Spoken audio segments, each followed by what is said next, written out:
Hello, hi, good morning. Good morning. Hi, how are you? Good, thank you. How are you? Thank you. I'm well, thank you. So, Oh, James says he'll just be 5 minutes. His Zoom no is worries. breaking. No problem. No problem. That's good. That's good. That's fine. That's good. Hi, Dudley. How are you? Morning, not too bad, thanks, yourself. I'm well, thank you. I'm well, thank you. Okay, great stuff. Cool. I hope you've all had a good week.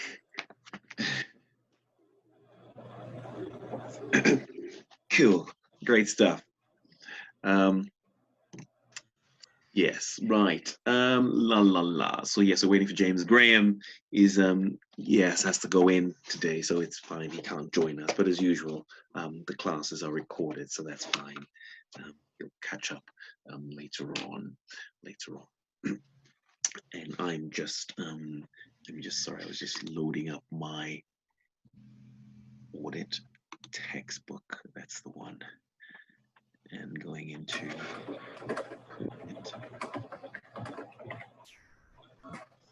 Text.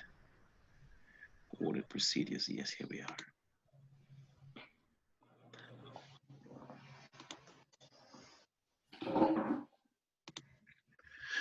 Right. Cool. Oh, yes, here he is.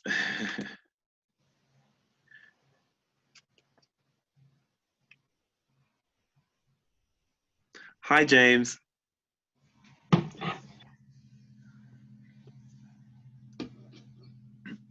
Hi, James. Can you hear me? Hello. Yeah, I can hear you. No worries. Awesome. Great stuff. Cool. Awesome. Good. I hope you've had a good week so far.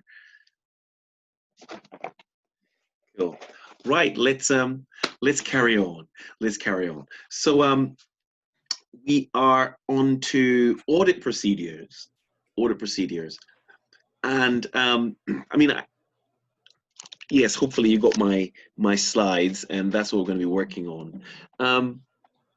The thing about the slides is that I'm going to go through them. I'm not. Yes, I would like to finish them in our 3-hour class, but I'm not. It's fine. Whatever happens, I'm not going to rush through them. But let's see what happens. How this is going to work is that what we're doing today is a kind of a general overview of technically. So I'm going to do my best to keep you alert of all the procedures. You see, an exam question never asks you, it doesn't just say, oh, state all the procedures for if you like testing receivables. No. You'll get an actual scenario, and you then have to apply the procedures to the scenario. But of course, to do that, you need to kind of have a general picture of what these procedures are in the first place, which is why, again, I want to be careful that today doesn't look like a long list, which is why next week, what we will then do is then have a workshop class of doing questions where we are applying the general broad or specifying or making personal these general procedures to the scenarios that were given, literally calling the name of the client and calling the actual transactions and the actual events going on in the case. But of course, you need to know the general picture first. So again, I will give you a break. So that it doesn't feel like a long list, and I will try, and the thing sometimes what you might catch me doing is giving you examples, to kind of make it real. But again, don't worry if we don't finish, we just carry on next week. That's okay, we're good for time. Right, let's go. So let me share my screen. In your textbook, it is I am walking through the textbook, so it is page 303, 304, and that's where we're going. Now, what we're doing today is very much substantive testing, so test of detail, if you like. So we're actually going in there. So we're happy with the controls. So far, we've been talking about controls. We're happy with the controls. We've set the right level of control risk. And we've said, okay, we're happy with the controls, but we will always need to do some detail testing to look at those balances in effect, is what we're doing. Okay, let's go to, let me just, yes, here we are. Let me just share my screen, and then we will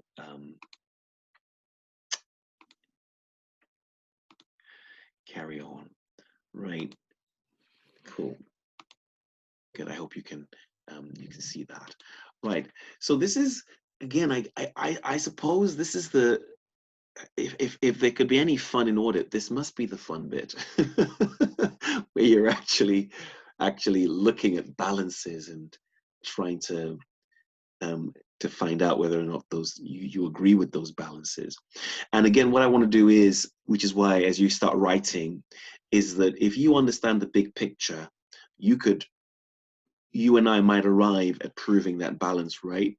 You and I might even choose to do a couple of tests because we're looking at all the procedures, but you might do a few more or a few less, as long as you have arrived at why we should accept that those accounts are true and fair. So I almost want you to think of it like you writing your own story.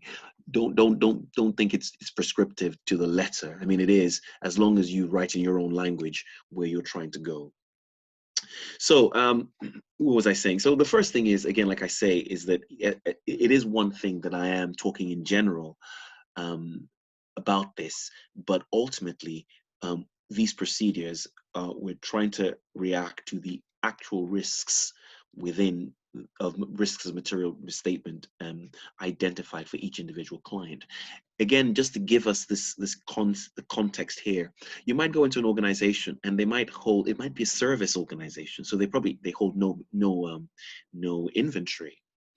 So you won't start carrying out all the tests that we talk about for inventory. You know, it's just reacting to the industry or to the question. But what we are looking at today is this broad overall assessment. So up till now, I've been talking a lot about these assertions. Assertions are the ACCA cover: accuracy, valuation, existence, if you like, completeness, all those things. And that's our starting point, because you see what's happening is when you look at a set of financial statements, the directors are declaring that that's what those figures are. But they're declaring everything we talk about in the assertions. They're declaring that those figures, if they're assets, they exist, that that's the right valuation, that they are complete, that they have the rights to those assets. Then that they are in the right cutoff period. Excuse me, sorry. So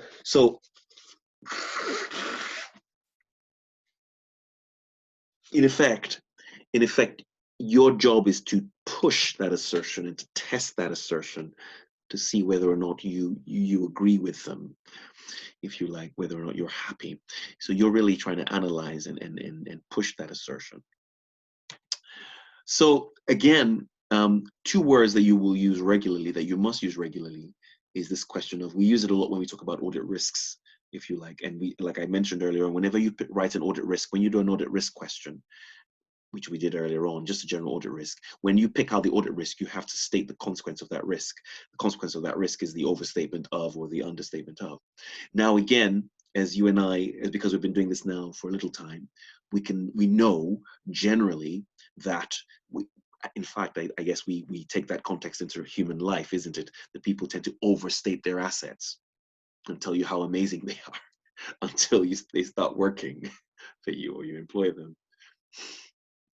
So there is a general human moral hazard tendency for people to overstate their assets. If you like here, and again, this for different reasons here, of course, overstating your assets gives you a higher value to your business, of course, and overstating your expenses, of course, here, either you're really trying to not pay as much tax on your profits or minimize your profits. That's the potential issue there. I mean, actually, I'd probably argue here that probably this is entirely slightly overstated. I'd probably argue here that I'd probably say again, we're always testing because we need to understand what the game is. It is possible that you might want to capitalize certain expenses and then therefore overstate the asset and understate because you want higher profits at that time, depending. But take a look at it from a point of view of the assets, because you see, I think maybe this is slightly probably I've grouped this slightly too much without explaining. We tend to see scenarios where people are understating their liabilities and in effect overstating their income. Now, the other good thing about the work we do is that naturally, because of double entry, I mean, I already talked about the risk assessment. If an organization is not using a double entry system, we have a control risk. I almost think it's impossible to find an organization that's not using a double entry system. I doubt it, because you wouldn't even touch it. So automatically, because they're using a double entry system, once they debit something, something must be credited. So in effect, when we debit trade receivables, we are crediting income. So in effect, when you test for the overstatement of trade receivable, in effect, you are also testing for the overstatement of revenue. When you debit purchases, you credit trade payables. So when you understate your trade payables, when you say, I'm not going to put all these purchase invoices on, I'll delay them because I don't want our trade payables to look high. Hopefully you can start to see the link. Once you test trade payables, which is what we're testing for understatement or for lack of completeness, we are in effect showing or testing for the understatement of purchases, which feeds into the cost of sales, because everything goes from purchases, opening inventory, closing inventory, into the cost of sales T account. It does exist as a T account, cost of sales. And therefore the understatement of cost of sales leads to the overstatement of profit and leads to the overstatement of gross profit margin. So you can see where this is going. So that's kind of the relationship there. Again, I'm sure you can see that link, that why would I want to understate? I would never. It is unlikely for me to understate my assets. Unlikely. It's more likely for me to understate liabilities, because I don't want whatever I might be looking at ratio analysis later on, or I just don't want you to know I have these liabilities, if you like, and I don't want to disclose them. Even potential liabilities, will come to those. But it is likely, so when I'm testing for understatement, I'm testing for completeness. I want everything to be there. Completeness, which is an assertion, isn't it? Completeness is an assertion. For overstatement, we're looking at, if you like, I'm testing to ensure that you claim that you're putting in more things than are really there. These things aren't yours. Do they exist? I'm testing for valuation, because you're trying to look better. You're trying to say you own this and you own that, if you like, and that this occurred. I think I highlighted earlier on also about a slight dichotomy with the assertions, that there are certain assertions that lend themselves nicely to the income statement. The income statement is a flow of events. So we have a flow of income. So we say this event occurred. So, so income occurs. So we test for occurrence and accuracy. We don't test for occurrence with assets. They actually exist, if you like. So assets exist, income occurs, expenses occur. Valuation as well. So you can see how it seems slightly nuanced. It's a bit odd to say expenses, you value expenses. No, you'd either value assets or liabilities, that sort of thing. Cool, great. And that's kind of how we're going. So let's jump in. So the first one we're going to look at ultimately which is always the first balance that you will typically ever do as an audit junior, is to test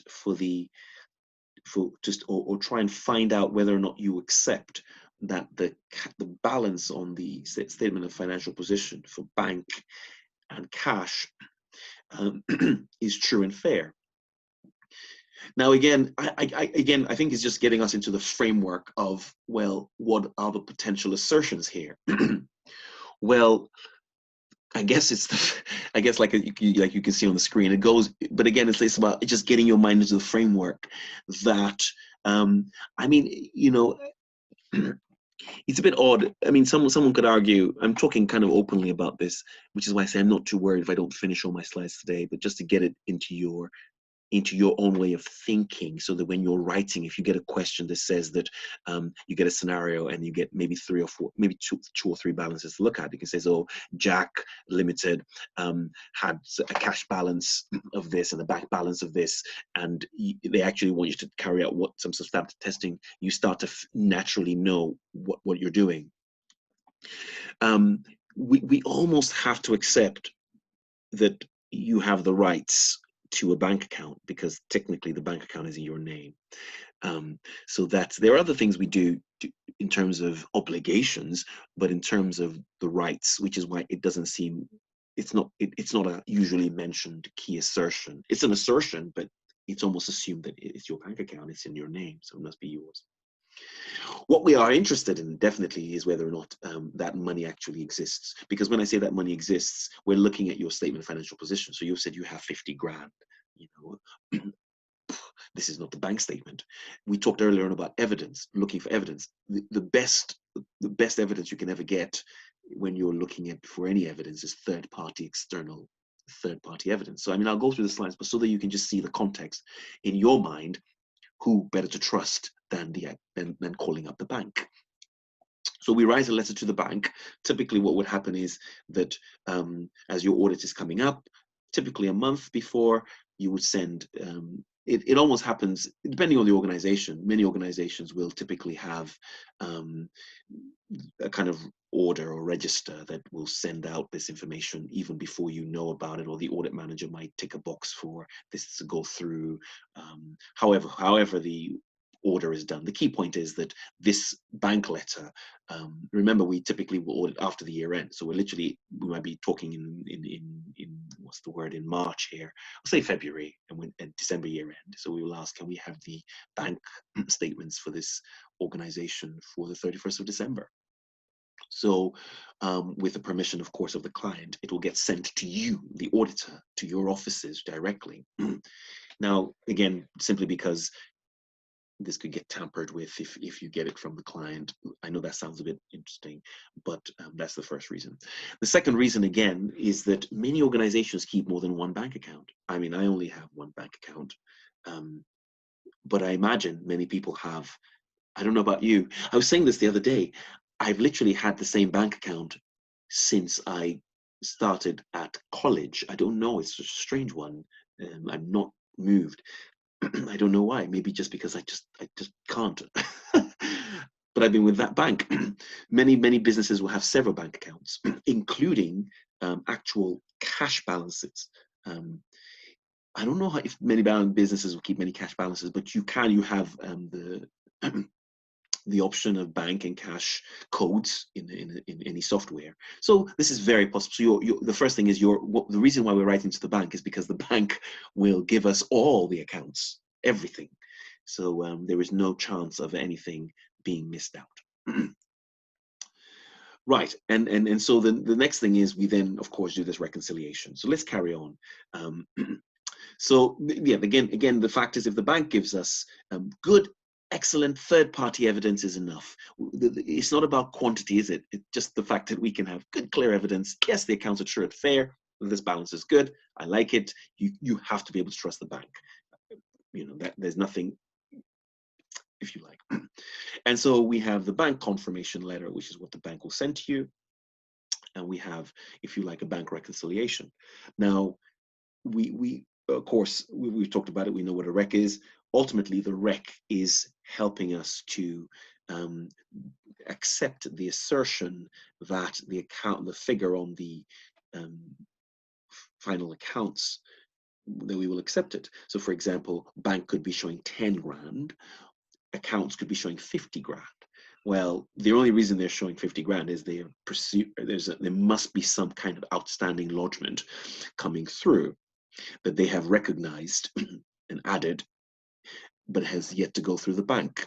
So all we are doing is confirming that, really, and investigating.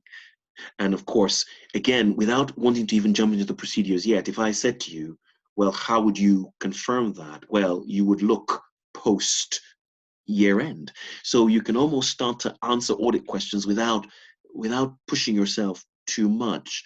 You can sort of think, you can almost start thinking, well, it must be, right? If I look post December, look in January, you said you were expecting outstanding lodgement of 40 grand. I should technically be seeing 40 grand in the first 2 weeks of January.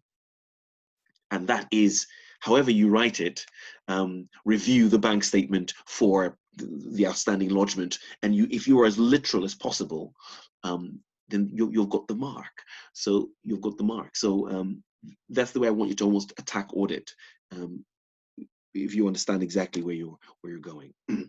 Now, of course, and I'll take you to a pro forma in a second, but well, of course, what you want to do is, just because just because it said bank is saying 10 grand and that's saying 50 grand, we don't just accept that. You literally recalculate. Remember, our procedures were AEIOU and AEIOU and AEIOU, if you like. And we're going to be using, and that's the other thing I'm going to say today, where there are some words we want to say, we want to be constantly using in our work,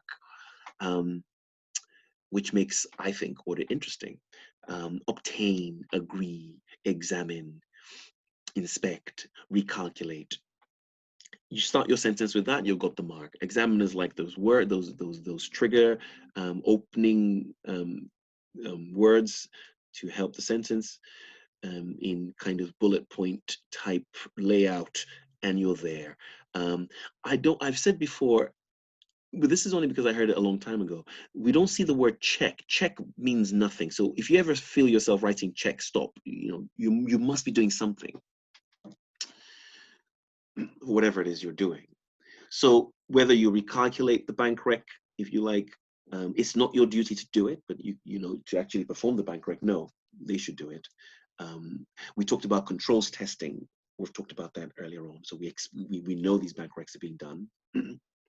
So obtain the bank rec here, and if you like, recalculate it again, and agree the cash book figure to the financial statements. This is what I was saying earlier on. So again, the other trick with audit is you want to almost like break up your tasks, if you like, as often as possible, because someone can say, but Owen, if I've obtained the bank rec in the way I'm agreeing it, I know, but you'll see why, because many audit programs would lay things out openly like this for you to then sort of tick for, yes, I've done that, yes, I've done that, and sign off on it or something. Again, like I said, this is a big one. If you ever get a question where I say audit is fair on bank, you know that you will be obtaining a bank confirmation letter from the bankers, of course, in terms of the existence and the rights and the obligations. I mean, I'm just gonna yeah, I think that's yeah, I think that's kind of the first thing I'd say there. Yeah, so agree the balance as for the bank to the original year end and also to the bank confirmation letter. So I said turn to page 306. So and page 306 just gives you a type of a classic letter sent, if you like, by the auditors to the bankers with permission of the client in your textbook. And you see, the thing is, thankfully, well, at F7, I mean, again, definitely, you know, James and Natalie, I know are in practice, and then Hannah, of course. But you will be surprised the number of things you can see. People sometimes still think there's just cash or just money in the bank. You know, many organizations hold all kinds of financial instruments, if you like, with banks. So you can see that they talk about any derivative and commodity trading, any other information, any trade finance. There might be other things that per se have nothing to do with the bank account money itself, but might have to do with disclosures, if you like. And that's what's important, because you see, we also carry out an audit on the disclosures, if you like, in terms of classification, completeness. These are all very important things. So the bank letters can tell us a lot. Not so much, the bank letter itself doesn't tell us so much about security, because you know, it's just money per se. But the key point here is this question of completeness, it's important as well, because sometimes if you imagine if I asked you for your bank account details, you might just give me a few of your accounts. You might not give me all of them. Some of your accounts might be overdrawn. So the reason why everything has to come from the bank is because they will give us all your accounts, including those that are overdrawn. Now, it's possible. You see, the other reason is you might put, Wayne, how would you be able to leave that off? Well, it's possible that from 1 year to the next, when I take you through a program in a second, from 1 year to the next, in 2016, you might have had just all bank accounts in good credit, if you like, or in the black, or in credit, speaking from a banking language term. But then in this year, you might have opened up another bank account and not told us, and you might be overdrawn, and that needs to be included, if you like. So that's kind of the point. Those are the kind of things you want to be thinking about. And they give us more information as well that we can infer from there in terms of your ability to pay your, if you like, pay other things, and how you're doing as an organization. So it's important that comes from there. Cool, great stuff. So, so these are some of the tests that we do, and I want to go through these first, and I'll take you to another slide. I think the other slide, no, another slide, separate slide. But again, like I said, just because you see a bank rec, you have to kind of verify the things that are going through the bank rec for several reasons. So what you want to definitely do, like I said already, is to trace. This is another big word, if you like, trace. You're looking through, you're mapping it. You want to trace the outstanding lodgement, like I said, to the pre-year end cash book, of course, because it's in the cash book, right? But to the post year-end bank statement. Now, I know that sounds like a little point. This is a technical subject. You know, this is you're showing the examiner you understand that the outstanding lodgement is put in before the year end and will appear in the bank statement after the year end. That's all. So it's those kind of little technical things that just give you the extra mark. I mean, I don't think you could say this in however you want, but as long as you're saying it, and you're doing exactly the same for unpresented checks. Now, of course, again, like I say, if for example, again, you know, you're only stating the point. If, for example, an outstanding lodgement is still outstanding on your bank statement, we want to query it, because maybe therefore we need to derecognize it from the financial statements. You know, because we don't know the person who's paying you. We don't know whether or not they're bankrupt. We know nothing yet. That might connect to trade receivables later, but it just needs to be queried and investigate. So you could have written investigate, delay, for as you wish.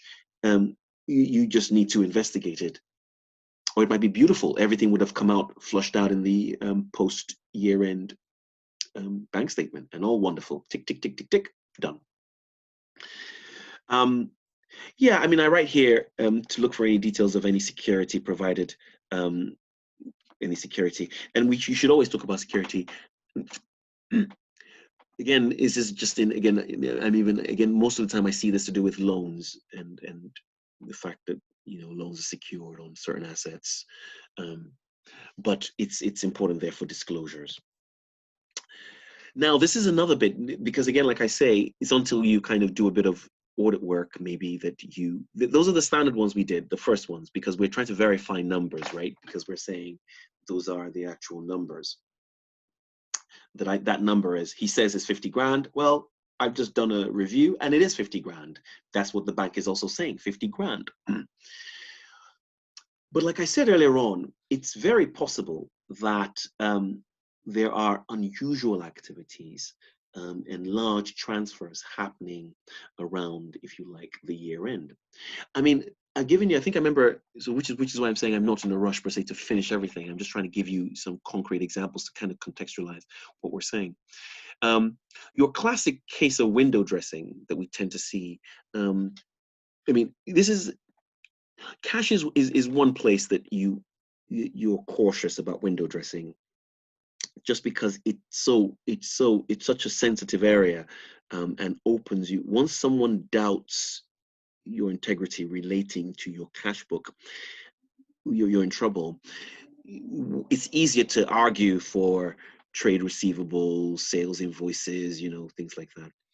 But if, for example, you are trying to improve a certain ratio, you might come up with a few ideas. You might say, okay, you know what we'll do?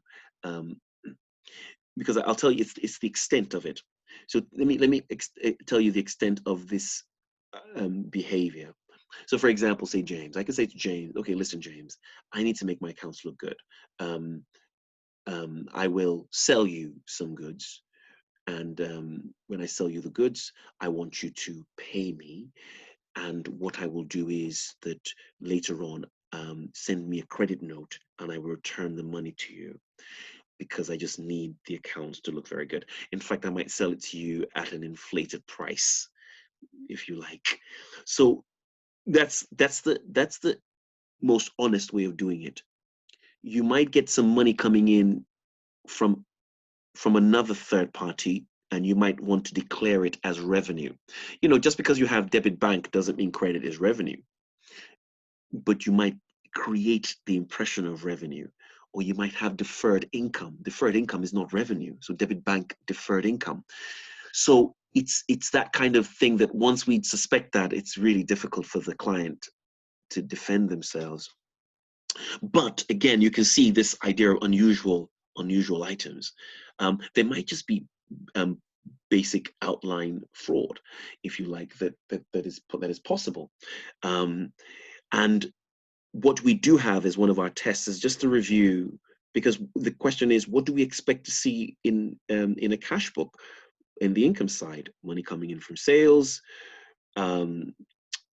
pretty much money coming in from loans, disposal of assets. We're expecting to see usual items. Anything unusual coming in terms of income, then we see anything different, we should question it. So we typically will have a test as well.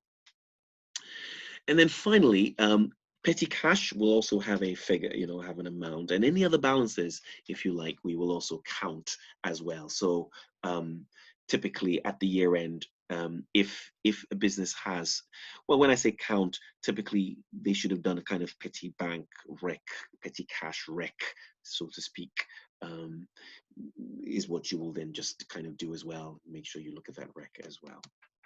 Right, so what I want to do is I just want to take you, because I know that Dudley had once asked about this sort of thing. I'm just going to take you out of here and, I'm sorry, let me see. Yeah, here we are. So I'm just going to, 1 second. Again, this is why I'm saying I just want to take my time, but it doesn't matter. I can always.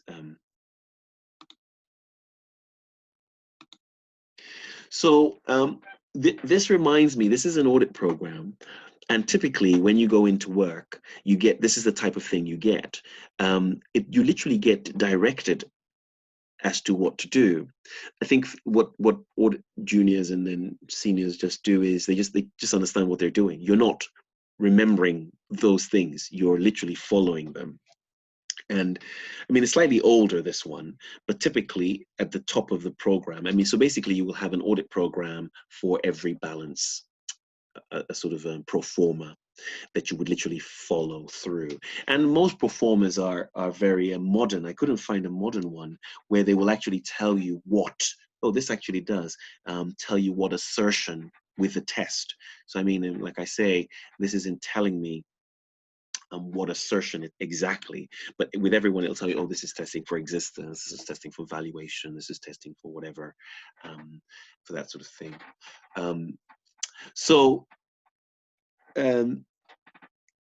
here we are. So this is the first one. Obtain. It's literally telling you what to do, which is why, again, I say I've always thought audit work can be quite kind of, as long as you start early. If you start on Monday and get everything done, you could be out by Thursday and everyone's happy and you just kind of get the work done properly.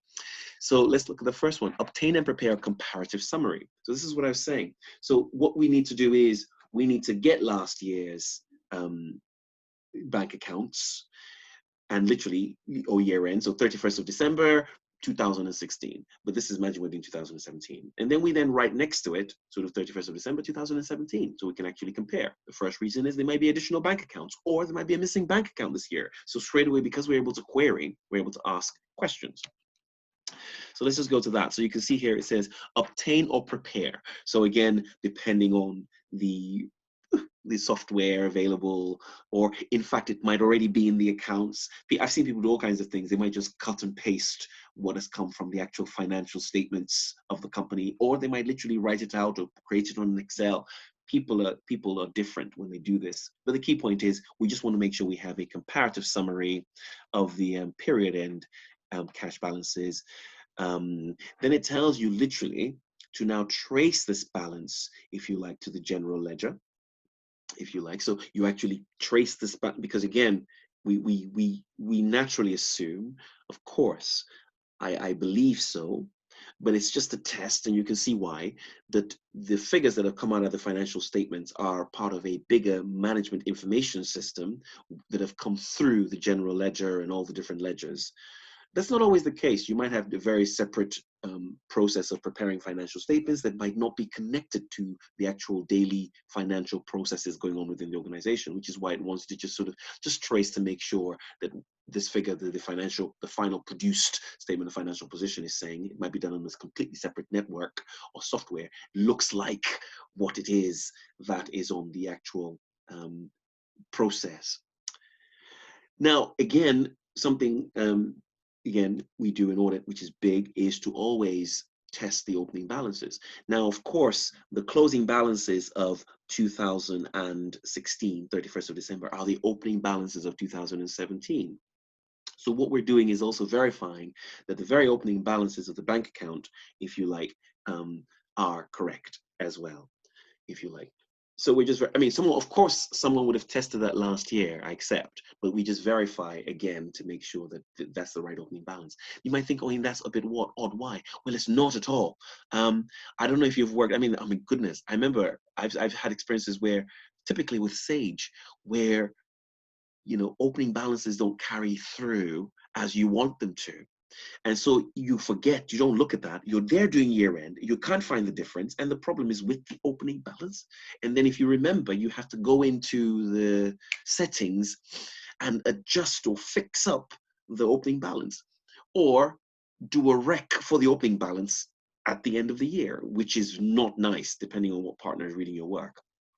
So ultimately, because sometimes people keep doing these adjustments to the opening balances as they're going along, because they just say, well, the account says, I know there's an opening balance, there's a problem in the system. No, we need to fix that. Otherwise, our closing balances won't, there'll be too many outstanding issues. You can see here it says done, who is done by, and at what date. So let's look at the second one. Account for all bank accounts. So you're sort of saying, this is for completeness. You're saying, listen, ascertain that all bank accounts are included in the summary. Inquire if anything has been omitted. So you can see you're just asking questions. So this is typically this is how an audit program actually works. You're literally seeing all these tests, and you're literally doing them and signing off as you're going along. Again, here this is what I was saying. This is the third one. Obtain copies of the bank recs and test their mathematical accuracy. What does that mean? Recalculate the thing, if you like, and you're thinking, yes, it shouldn't take you too long. It's a bank rec, and you do it, and you say, yes, test it. I've added it up, and then you're done. Yes. So here, yeah, I think that's enough. Then here we are. Trace the book balances on the bank recs to the summary. Yeah, I mean, of course, now that you're happy with the bank recs, you're fine there. So this is what I was saying here. Any unusual adjustments, any adjustments, if you like, that haven't quite come out at the other end, then we are asking questions literally as to why that hasn't happened yet. Especially with all kinds of things. You might have running outstanding balances that haven't been quite dealt with yet. So you need to keep asking, and otherwise it needs to be removed. And as usual, typically you want to see, again, no problem if we see what's happening post year end, no problem, we're happy. But if it's still outstanding, you want to see the check, you want to see letters, you want to see correspondence, you want to see how it's arisen. And once you prove that, depending on what it is, you know, you're fine. This one talks about confirming the selected balance. So you're actually writing directly to the bank and looking at just confirming with the bank itself. Okay, great. So what else here? Determine the division ensures the completeness of cash transactions. Yes, cash receipts, that paid checks obtained are issued at the period year end. So, I mean, a few other kind of things, but let me go back to my slides now. I think that just to show you, I just wanted to show you, because I kind of talk about a few of these, just to show you what was going on here. But that is the main, and that's how you literally would follow. Yeah, so hopefully you can see my slides again. You would literally just follow through, if you like, with those balances. And typically for you guys in your exam, that's really the extent. That's as far as you want to go. That's as far as we want to go, and we're there. Cool, great stuff. Okay, great. Now the next balance, because what we're doing today, again, like I say, is looking at a few, trying to cover as many of these balances as we can, is looking at non-current liabilities. Again, I want you, I feel, again, and I'm sure you will, the more you can almost visualize it yourselves and sort of think, of course, okay, I'm looking at non-current liabilities. So I'm talking about loans, and it says non-current, right? So I'm talking about loans fundamentally, and technically preference shares, but we don't really see preference shares so much in audit. We just tend to just think of your loans. It hasn't said current liabilities, because we were going to look at that under trade payables, but non-current liabilities, you're thinking about your loans. Excuse me, you're thinking about your loans. So I guess what I'm hoping you're thinking is the reason why this is important, again, like I say, is for completeness. It is not unlikely. You must start to suspect, or I guess the right term is having this professional skepticism. Don't trust. People are amazing, but yet they might surprise you.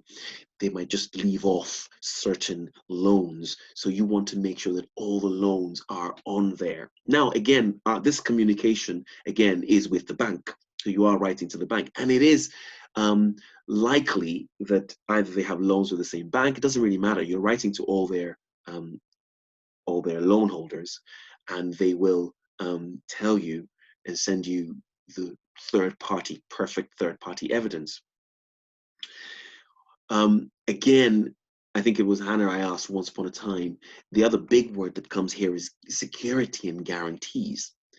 You want to make sure, just in your natural thinking, well, if someone's taking out a loan, I mean, I know if they have good credit, they might not need any security, and that's all well and good, but you want to make sure that if any loan has been secured on any of the assets in the organization, it has been disclosed. So that's what you're examining. You know, you're stating clearly that's what I'm examining. So you don't want to learn it parrot fashioned. You want to just be very aware of, okay, what's going on here? Is everything there? So the fear here is and you want to be using language like understatement. That's the kind of fear here, that this assertion of completeness, likelihood that there's going to be an understatement. The other big one, big one, I keep saying big one, is the question of classification. Because not only for disclosure purposes, but current ratios are critical for people making investment decisions, current ratios. And remember that if you don't split it up right, when you have a loan, you must declare what it is you owe, that you will owe technically within a year. So you have to split up that loan into its current liability and its non-current liability. So you have to almost do it yourself and actually see the way it's been done, you know, to make sure that they have actually clearly separated out current liability from non-current liabilities. Right, great. So like I said here, we can't go wrong again, because we're going straight to the bank. They're giving us details of the loans that have been held. the amounts outstanding and the security provided in relation to those loans, very clear there. So nothing, they can't really hide so much. Now, again, typically what you will be doing is you will be literally adding up all these loans together. So you might have all the documents and you will literally create your own pro forma kind of this year and last year, kind of similar to what I just showed you earlier on. And here, there is no bank rec really situation here. There are a number of things we are testing for, and we'll see as I go along. But again, you're looking to see if there are any obligations here, making sure all the loans have been included. The other thing that we are looking here for is the very clear disclosure of interest rates. Now, typically, what you want to do is that something you will do that you should do is that you should add up all the, if you like, all the interest that has been paid. Because you see, when interest accrues on these loans, the question here is that interest is accruing, but are they paying it? So what you need to do is you literally need to kind of, well, you can extract or pull out a schedule of all the interest and tick, if you like, that it has been paid. Because really solely for the sole reason of breach, because it's not unusual actually that if you breach on your loan interest, the loan is no longer a non-current liability. There are many issues here because what you're thinking about is, when is this loan due? Things like that. There's all of that as well. But the breach of a loan covenant is a significant point. So that's the first thing. Now, the other thing here is that, sorry. The other thing here is that loan interest accrues. I know you might think this is weird, but many organizations might not put through the journal of loan interest. Remember, you should still go debit finance costs and credit loan interest accrual, and then debit loan interest accrual, credit bank. So the journaling of that needs to be kind of ticked off as well. Has the loan interest rate, have the interest rates, inspect the financial statements, inspect the finance cost expense, if you like, that all the loan interests, sounds silly, for 12 months, which is why you need to add them all up. I know I'm going into a bit of detail, but it helps you sort of think, oh, right, what's going on here has been put through the finance expense, because typically what you tend to get is only 11 months. The system might just put through 11 months. So you want to make sure, I guess in truth, I will come to this when I come to accruals. The final 12th month has been put through. And then we want to test whether it's been paid. So again, here, if there's been a breach, when we talk about non-current liabilities, we're jumping outside here. We're also saying we want to look at the minutes of meeting. We want to look at correspondence. We want to inquire of management. Are there any breaches? Are there any problems? Has any letter come from the loan company of breach? And they have the right to give that letter to you if it has. And you can inspect the dates. Little things like that you do without even having to ask the client. You want to avoid asking the client, and you're looking at the dates when it's paid out of the bank. And you're like, okay, that's paid, and then you're fine. So like I said earlier on here, it says recalculate the interest charge and any interest accrual in accordance with the loan agreements, and accuracy of finance costs in the statement of profit or loss, and completeness of accruals, which is really a summary of what we were saying. Typically, I would argue that when we see the finance costs should accrue on the loan statement, and typically that amount is what we should see, is what you should be journaling, if you like, through. For now, I mean, that's kind of because we're not doing financial reporting, that's enough really, in terms of, and it's just this, the accuracy of those finance costs in the statement of profit or loss. It's not really about, we're not dealing with any more complicated instruments. That's enough really. And hopefully that should help you in sort of understanding, right, it's not just the fact that the balance is what it is, it's the fact that have you put through the finance costs and have you put in the final month of the accrual or any outstanding months, and also any disclosures. Right, great. So that's kind of those are the first two balances: bank and cash, and non-current liabilities. And again, like I say, it's about application. And once you go into application, all you're doing all day, every day is AEIOU. You are just saying, using these terms to answer a question, if you like. You could compare. I mean, if you look at finance costs, you expect finance. You could, in terms of analysis, you could almost. This is why I say you might write 6 tests, 7 tests. Just looking at the question, you might have an extra. You might say things like, okay, why not? I will actually carry out a proof in total of finance costs. So for example, finance cost, the interest rate is 5%. I will actually calculate 5% on this loan, 5% per annum, and I expect it to be this amount. And you will look at the financial statements, if you like. So many things you can do to verify, many ways to get around this. You can almost be creative, if you like, in your own way. Right, great stuff. So I said there was another document I sent you just because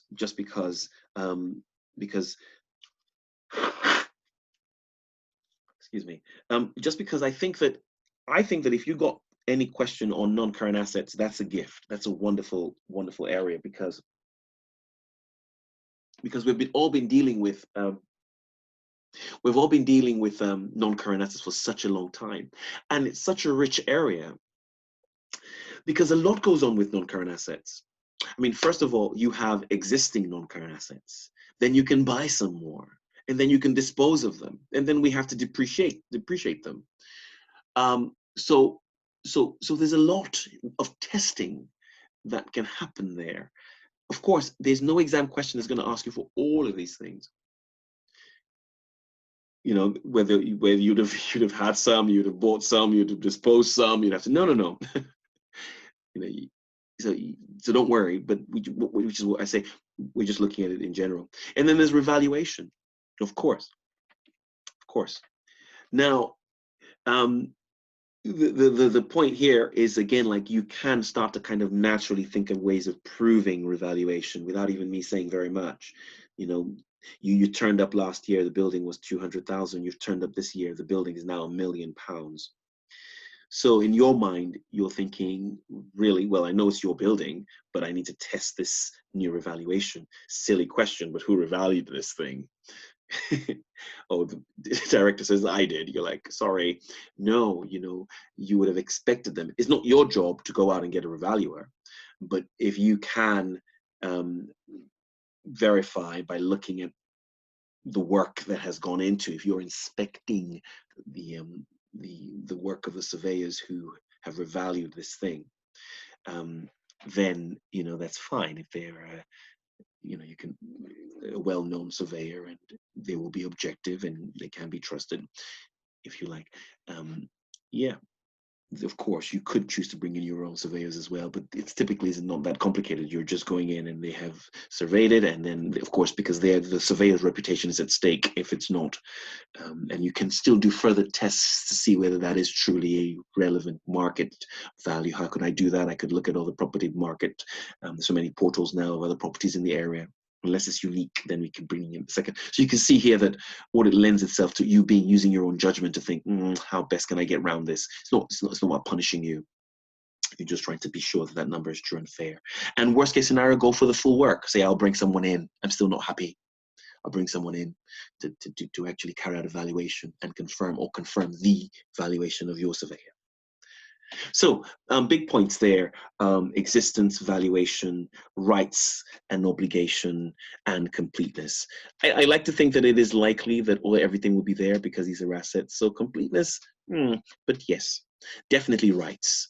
So again, I'll talk about them and then I'll go through the slides quickly.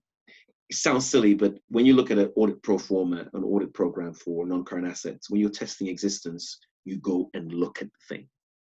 So we're talking about buildings, we're talking about cars, machinery. Go and look at it. I have looked at it. Inspect the asset, if you like, and actually have a look at the thing. You're not going to find valuation typically from inspecting it. You can, but that's not how you intend to prove valuation. But you intend to at least look at the thing, and it does exist. Again, it depends on how many of these things. I mean, imagine if we're only talking about 2 or 3 buildings, well, you're inspecting all of them. You're not doing a sample. But if you're talking about 10,000 oil fields, oil sort of machines and oil tankers and things like that, well, you probably can't look at absolutely all of them. So you'll take a sample and then choose, depending on materiality in terms of how valuable these things are. And then, well, of course, in terms of valuation, we want to see if the current value is true and fair, if you like, and if it's being depreciated at a fair amount by comparing it to the market. So that's kind of what's going on with valuation. And we'll talk about that later on. Rights. Again, the truth is with this one, in real practice, what happens is that if this is not your first audit, you would have asked for, if it's a building or if it's a land, you would have asked for the title deeds, and you would have that on file typically. And typically, if the building has been sold, well, we would want them to derecognize it. So typically they would tell us, or we would see information in the minutes of the meeting that this asset has been sold. So you will no longer have the title deeds, and we would expect it not to be recognized. We would expect not to see it in your set of assets. So right, and so let's go through. So there's quite a few things. Right. So what are we looking at here? Like I talked about, and I'll go through all of them: existing assets, additions, disposals, depreciation, revaluation, and related disclosures. So what do I first of all do? Well, of course, the first thing I want to do is I actually want to get the register. That's your starting point. So you get a copy of the register, you have the whole thing in. Now, if you remember, even in your earlier accounting days, when you do a fixed asset, when you do your fixed asset register, you will always have kind of at the bottom the opening balances, if you like, to start off with. So typically on that fixed asset register, they really, it depends. Asset registers differ. Some businesses have so many. I remember you'd be doing some audits where this organization might have a number of cars. A number of cars that belong to the organization, and so you literally had all the list of all the cars and their registration and the date they were bought and then the date they dispose of them, if you like, and the different depreciation rates. So these asset registers differ, but typically they are electronic. So we can, when it says cast, old name for add, we can kind of like add that through and agree the totals to the financial statement. So literally, this is kind of, again, the question of the financial statements are produced out of or have come from, if you like, the general ledgers or the ledgers, the ledgers that hold these assets. So you want to do that because the register is almost like a ledger thing, and then it then translates into the financial statements. So the question is, we just want to make sure that the two of them agree because your figures are on the financial statements. And then, and so this, if you like, verifies. Again, it sounds a bit of a silly point, but not all non-current assets are the same. So it's about making sure we classify these separately, because different assets tend to lend themselves to different modes of depreciation, as you know. And that they're all in there, and in terms of presentation. So like I said earlier on, go and inspect a sample of assets, verify existence. Trace, right, so we talked about a little bit about this when we talked about inventory. So typically what you want to also do, like I said, I think it's unlikely to see people not put things on, especially for assets. But what we do is we want to make sure the list is complete.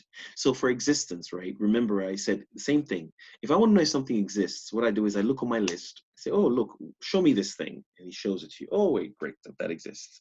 But what I do for completeness is, it's a typical test I will say it over and over again, and you must get comfortable with, is I will say, you see that thing over there? Where is it on the list? So you say, oh, I could pick a car far away, and I want to make sure it's on the list. I mean, it's an asset. It should be on the list anyway. So that's completeness. So completeness is kind of sort of saying, take that asset out there and show me where it is on the list. Kind of what we do with inventory on count day, or stock take day. We turn up. We're proving existence, and we're also proving completeness. Cool, great, good.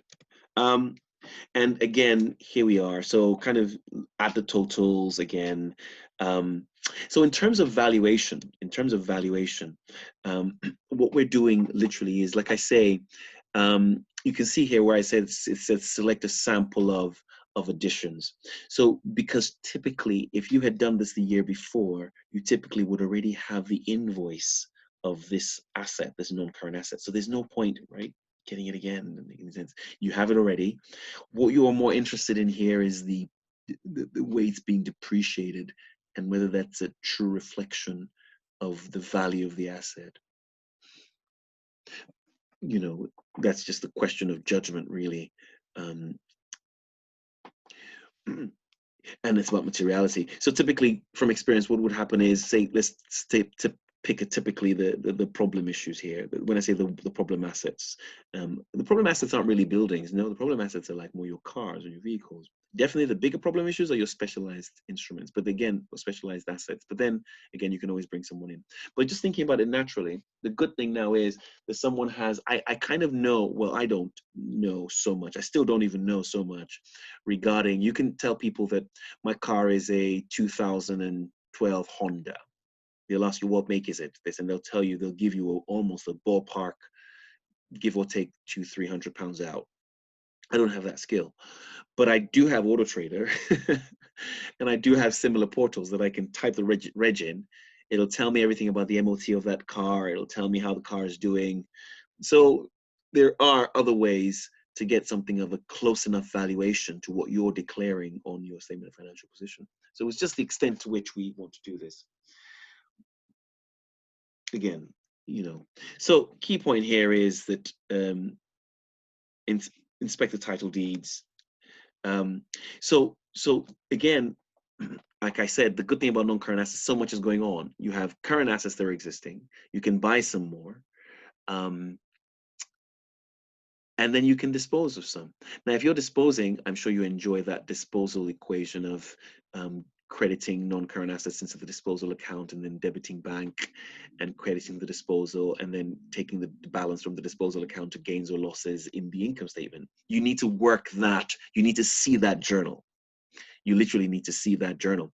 That's the first thing. The second thing is, once you dispose, we need to see the derecognition. We need to see that those assets have been removed, if you like, from the fixed asset register. And of course, verify. I mean, it's literally saying everything you expect it to say. It's not, you're just following it. Select a sample of disposals, agree the sales proceeds to supporting documentation. So these are things that we actually know. It's just now thinking, right, I just need to write it down, if you like. So you select a sample, and if you like, just be sure that you're saying you sold it for X amount.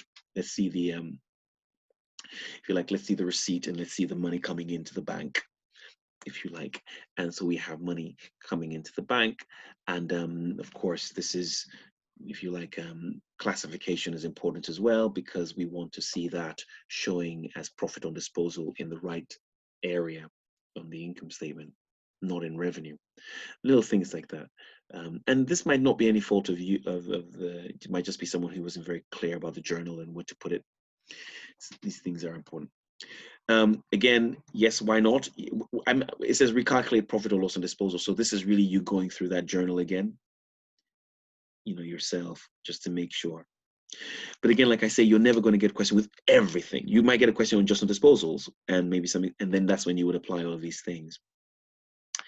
So depreciation. So again, depreciation has always been, we'll come later on to talk about this question of estimates.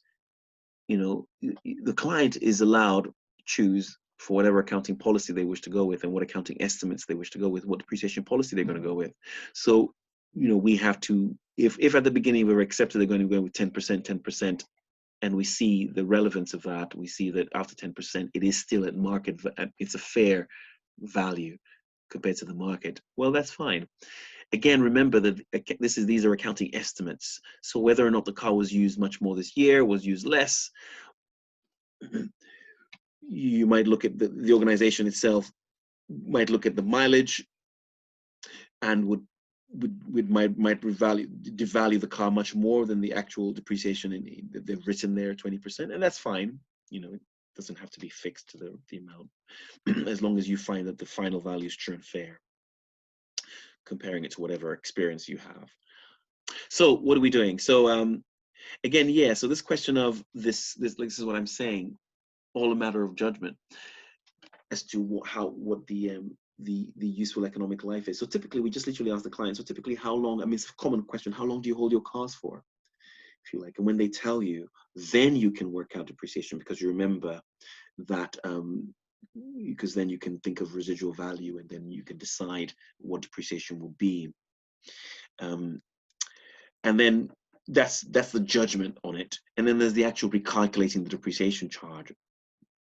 So again, another proof in total, another test that we do here is to literally decide, okay, I will actually do the depreciation myself. You said it's 20%, I'm going to do it.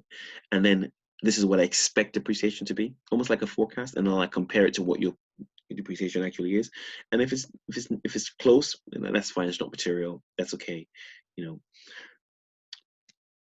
So typically we should be looking, again, because of your experience with time, you start understanding what depreciation rates are, how they depreciate. So this is what I was talking about, a proof in total calculation for the depreciation charge, and looking for any fluctuations, if you like, that will help you with that. Cool, great stuff. Let me just see what time it is. My screen is open. Wait 1 second. Keep. Okay, yes, great, that's good. So I'm going to let me go through intangibles, and I'll give you guys a bit of a break. So those are non-current assets that we've looked at, non-current assets. So again, like I say, next week, there's loads of questions to do. And as we do the questions, then you're able to start, kind of inspect, examine, recalculate, reperform. Well, not reperform, but recalculate, reperform, obtain, if you like. And typically you would think of it like that: obtain a schedule of the non-current asset, fixed asset register, add, or recalculate, or add it through again, and then verify that, or trace that, if you like, to the financial statements, to the fixed asset register, if you like, review for classification of the assets, and then typically take all the, you're just really working with the question that you have in front of you. Okay, so this next area here, again, it doesn't matter, like I say, it doesn't matter so much whether or not we have done financial reporting. It doesn't. There's a chapter actually on, we will go through that chapter on certain standards, but just from your own accounting understanding of accounting concepts, which is really the driver of this, it's very much this question of, when do we recognize an asset?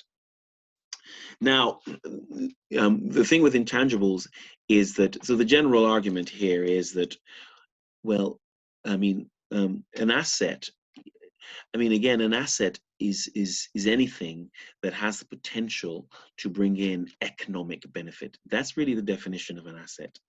And hopefully when we come to financial reporting, we'll start looking at the definitions. Typically, people say things like an asset is something you've paid for or something you own. No, as we advance a little, an asset is something that has the potential to bring in economic benefit. In fact, I'll push you and actually push you as far as understanding that when we declare something as an asset of 100,000, when you buy a machine of 100,000 or whatever, what you're really saying is, I expect to at least get, if you like, 100,000 back over the next few years, at least. That's what you're ultimately saying. So really, in effect, an asset is the present value of all these future income streams. So once an asset is not able to ensure that there will be future income streams flowing, we cannot recognize it as an asset. We can only recognize it as an expense, you see, as an expense. So that's that's what's going on here with this question of development. So for example, people are developing a drug, so they're plowing money into it, plowing money into it, until that point where some scientist says that this is now a viable product. When he now says this is now a viable product, all money spent from now on, if you like, is now considered an asset and therefore can be capitalized, because that's the issue here, right? Because up till here, this was research, and therefore we weren't sure where it was going to go. You can just be throwing money into research. You don't have any drug, you don't have any idea. No. So this is just all recognized as an expense. But as soon as we now have assurances that there's a technical feasibility, there are potential markets, we have money to complete this thing, and that's all you really need to know. That they're not testing financial reporting; they're just testing, and they're very clear that that you're spending money now, and all of this can be capitalized. And this is where we have the breakup of the difference between research and, if you like, development. So there is strong probable economic benefit that will flow in to the organization as a result of the capitalization of that thing. So this is what it says here: development costs should only be capitalized as an intangible asset if it meets this recognition criteria, which is what I was just saying. Technical feasibility, we have the money to complete it, there is a market, people are interested, if you like. And so the issue here is really is making sure we literally get a list of all the costs and clearly understand. So you can see in your own language, you can almost say, well, I want to know at what point this goes from being research into development, and everything that's research must be expensed, and everything that's development, you're almost asking what is the cutoff point, and everything that's development must be then therefore capitalized.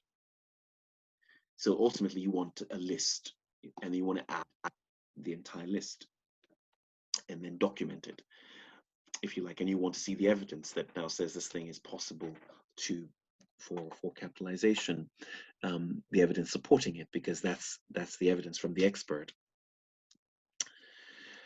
Here we are. So obtain a breakdown of the costs capitalized, add and agree, if you like. That's the first thing. You obtain that breakdown of costs that have been capitalized, because here is that maybe some of these costs that have been capitalized really should not be capitalized. Maybe they should be revenue, because that's what the client is trying to do, right? Avoid putting this through the income statement, but capitalizing it. So typically, just for existence or valuation, you actually want to agree some of those costs to the invoices, to the timesheets. Remember that we're making something here, so it's not just about raw materials. There's labor involved. And then, of course, you want your expert opinion. This is what I was saying regarding the point that this is now development.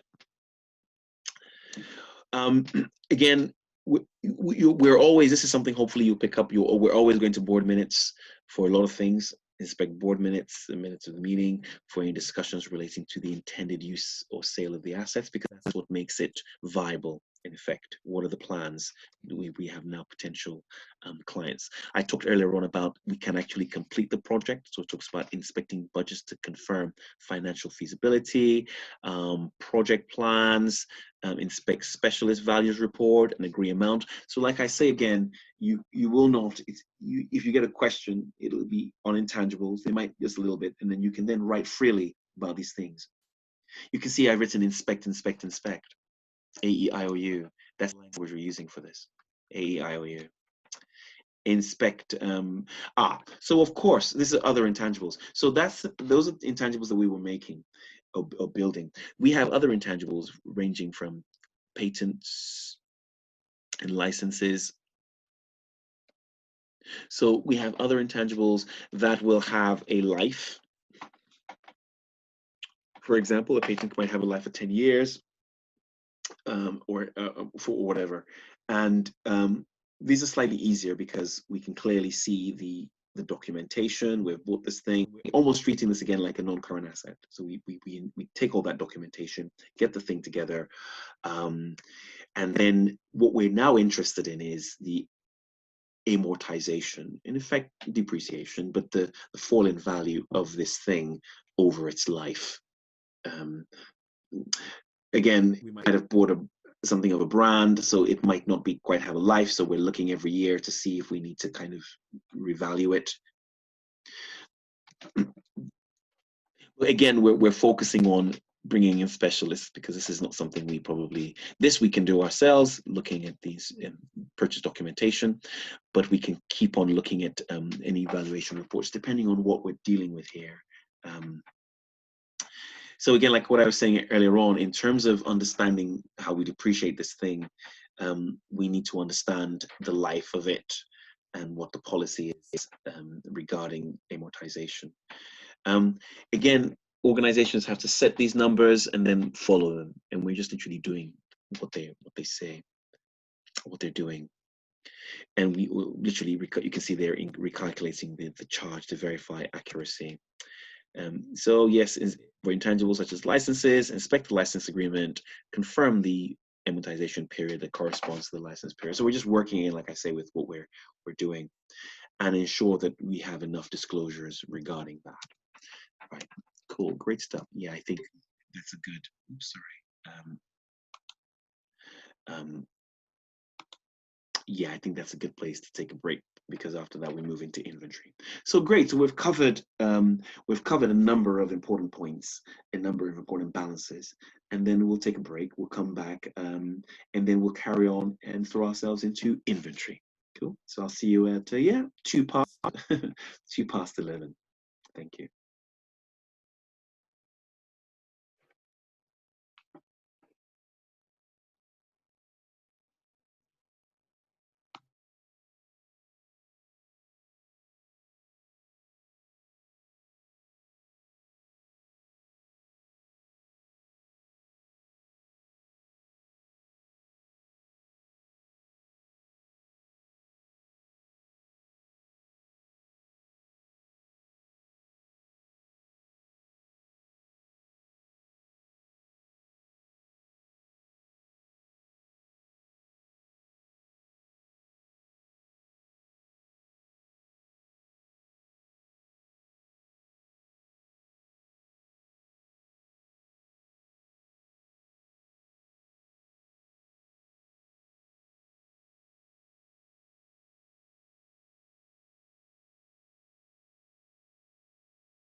Right. Hi. Welcome back.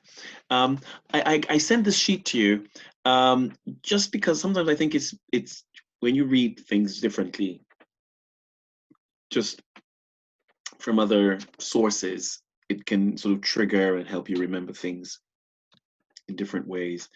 And I just wanted to focus again here, just what I was saying earlier on. Language is critical, because sometimes, you know, certain words, just by you using, if you like, sometimes, because the textbook, there's so many things, there's so many ways you can do this, and because you have, I mean, you have people who, you have audit kind of evolving, so you have your old school auditors who still always start everything by always verifying things with the opening balances. Some textbooks don't even talk about that anymore. But if you're writing that, it's still just as correct. You want to verify, I think I might have highlighted it, you always want to verify, if you like, the opening balance of the previous year's opening balance sheet, closing balances, if you like. That's kind of the first thing you want to do. But again, like I said, everything, many new other tests that they don't tend to talk about, verify or vouch, if you like, the cost of the acquisition. So it's almost like trace that to the original invoice, if you like, when you were actually buying the non, because we've seen that. So another word for trace or vouch, with documentary evidence, and vouch the authority for the acquisition. This is more controls test. But in terms of the, so there's a lot of similarly controls testing here, really, the authority for the disposal, the reasonable of the proceeds, the notes. But I think it's a good document to read. When we've talked about that as well, lots of things, physical inspection of the existence and certificates of ownership, external verification, things like that. In general, I think it's a general document to just have with you, and please just read it. By you doing, to be honest with you, if you do, by the time you do a question and you review the answers, because the good thing about our work is there's only so many balances. So once you've done the same balance 2 or 3 times through different questions, you just kind of start to know what tests that we're looking at, or what tests you should be doing. Okay, great stuff. So let's go back to the slides. Let me just reshare my screen at that point. Okay, great. Here we are. So inventory, that's the next balance. And so this is an important balance, definitely. Probably, I would argue, one of the trickier ones. When I say trickier, not from a point of view of answering the question, no, but just in terms of carrying out audit, especially if we're dealing with a manufacturing business. That's really it can really get interesting, because we're not only dealing with, and so you're reacting to the question, we're not only dealing with finished goods, we might be dealing with work in progress, and we might be dealing with raw materials. When we say work in progress, we're talking about half finished goods, quarter finished goods. You can see the drama, because inventory is so sensitive, because whatever you value inventory at does affect cost of sales, if you like. You know, and then that's critical. But it also, so inventory is the balance that you find in the statement of profit or loss, as well as finding it in your statement of financial position. So it's really important that you spend time. There's so much there in terms of this, even this, what I just said already, classifying between raw materials, work in progress, and finished goods. You have issues there as well. So making sure things are well classified between that. And then we, again, as we're going to see, there's everything to do with valuation and all of that. And then there's, of course, this question of standardization, because, you know, like IAS 2 allows you to use, in terms of valuing your inventory, it allows you to use FIFO, AVCO, and also standard costs. So any, from FPM, performance management, any organization that makes lots of something can get some kind of general. Again, the other problem that I want to highlight, again, is here that if you remember that when you make lots of things in your factory, you have to include the factory overheads into the cost of the item. Now the question here is, how do you spread those factory overheads over those items? So this is in standard costing. So it's easier when you're just buying things to sell them, but when you're actually making the things, you really have to spend some time just reviewing or gaining an understanding of how the organization has come to calculating the full cost, the standardized full cost of their products. Okay, great. So let's look at this. And then so that's the first kind of general scenario. And as we go through the slides, you'll see why, and I'll highlight clearly what the issues are, especially in a question. So the key assertions, of course, I mean, it's an asset, must be existence, valuation, completeness, and rights and obligation. And that almost goes without saying, right? Because we have the wonderful IAS 2. I should have asked one of you guys, sorry, I should get you talking actually. IAS 2, which is inventory, the IAS that guides us on inventory that says we must always recognize inventory at the lower of cost and net realizable value. That's not going away. We've had that. It's not even IAS 2, it's the concept of prudence, which is why I don't really think whether or not you have a knowledge of FR, it matters because they're all conceptual or principles, if you like, first principles of accounting, aren't they? Okay, great. So the year-end inventory, so the type of, we'll see that the main source of evidence for inventory is typically at the year end. So now I'm going to assume, first of all, that this organization carries out all of its audit. Sorry, I live on a busy road. The main source of evidence is on the inventory day, stock take. This is an important thing as I go through, and I'll pick up on this for a number of reasons. Because the bigger reason is control. Our controls testing is really important for inventory. Again, I mentioned it last week probably that we cannot count. First of all, it's not our responsibility to count the inventory, but we can't. Well, that's why, because we just can't count all of it. It's just too much. Many organizations have too much inventory.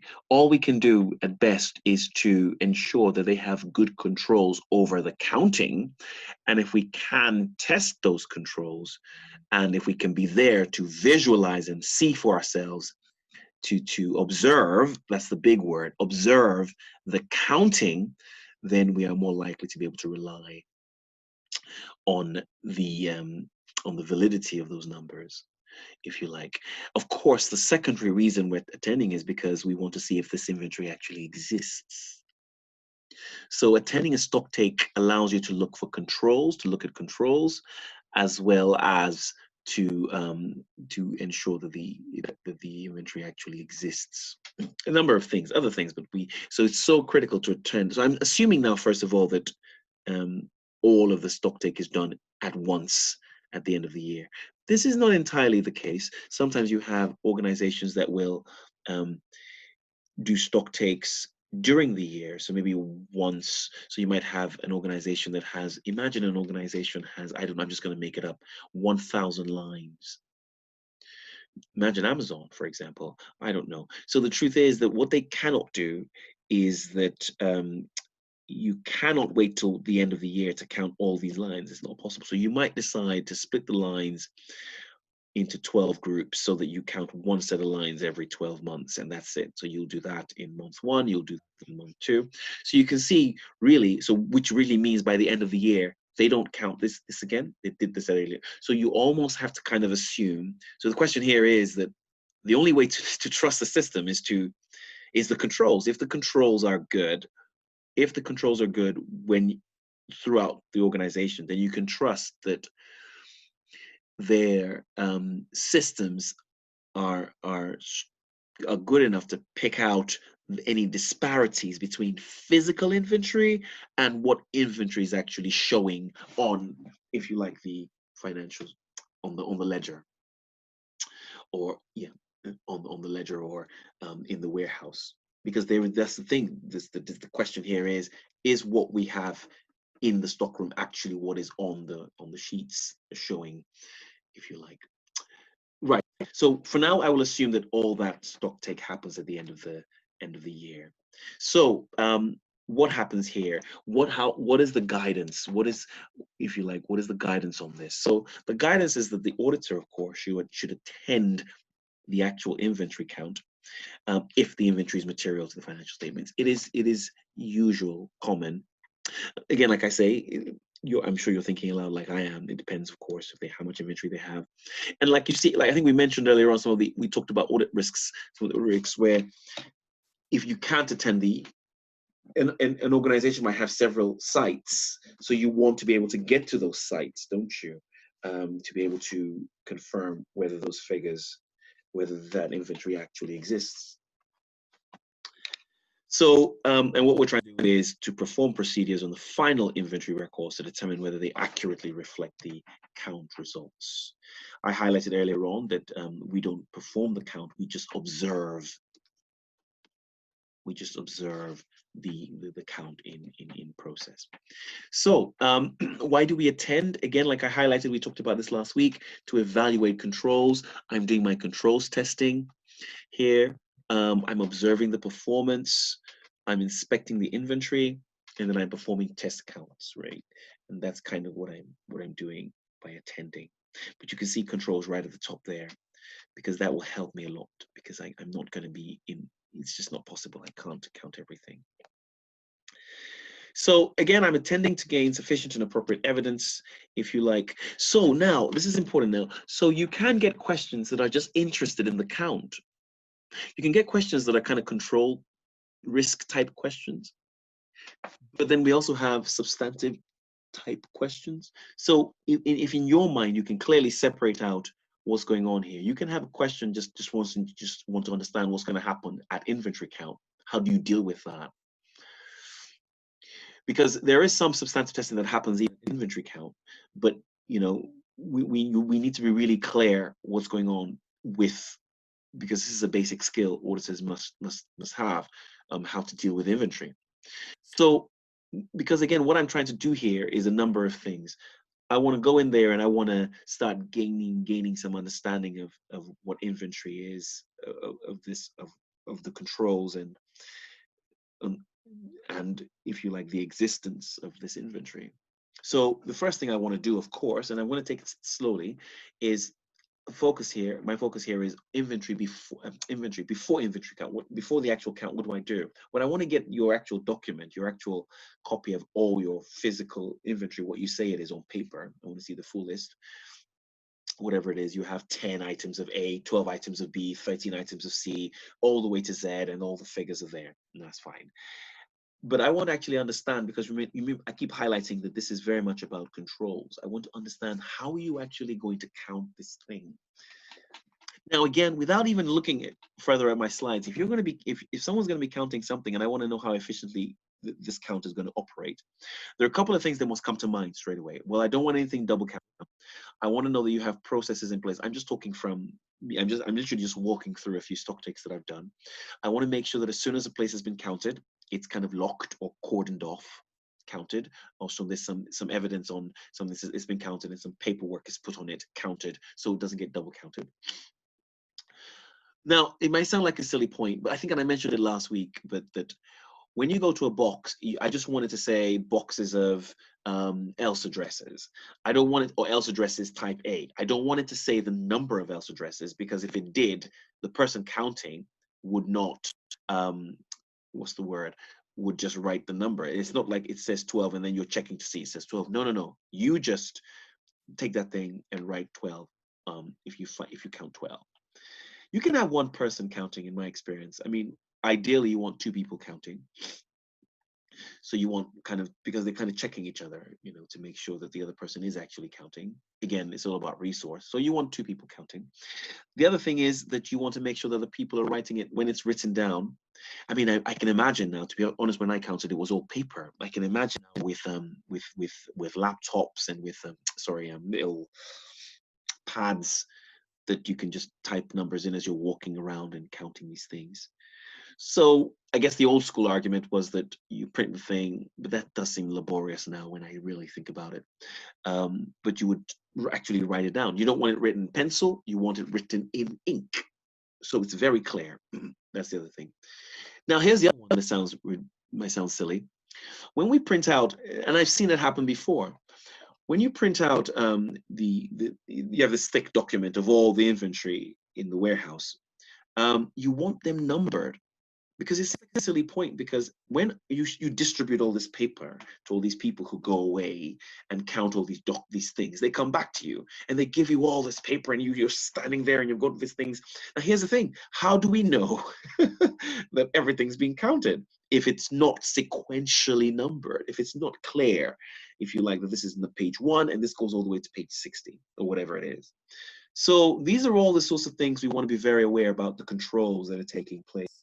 The other thing is we want to make sure we're having people who are independent. So we don't want technically the staff who work in the warehouse. So those are some of the kind of things that I can think of top of my head as we go through the slides. Just prior to the audit, the sorts of things we want to think about. Okay, great.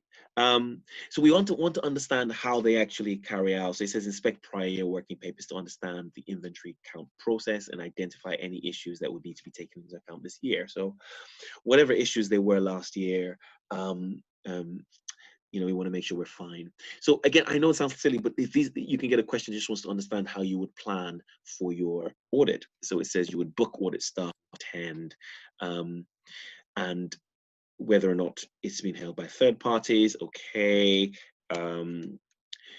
Consider the need. Yes, of course.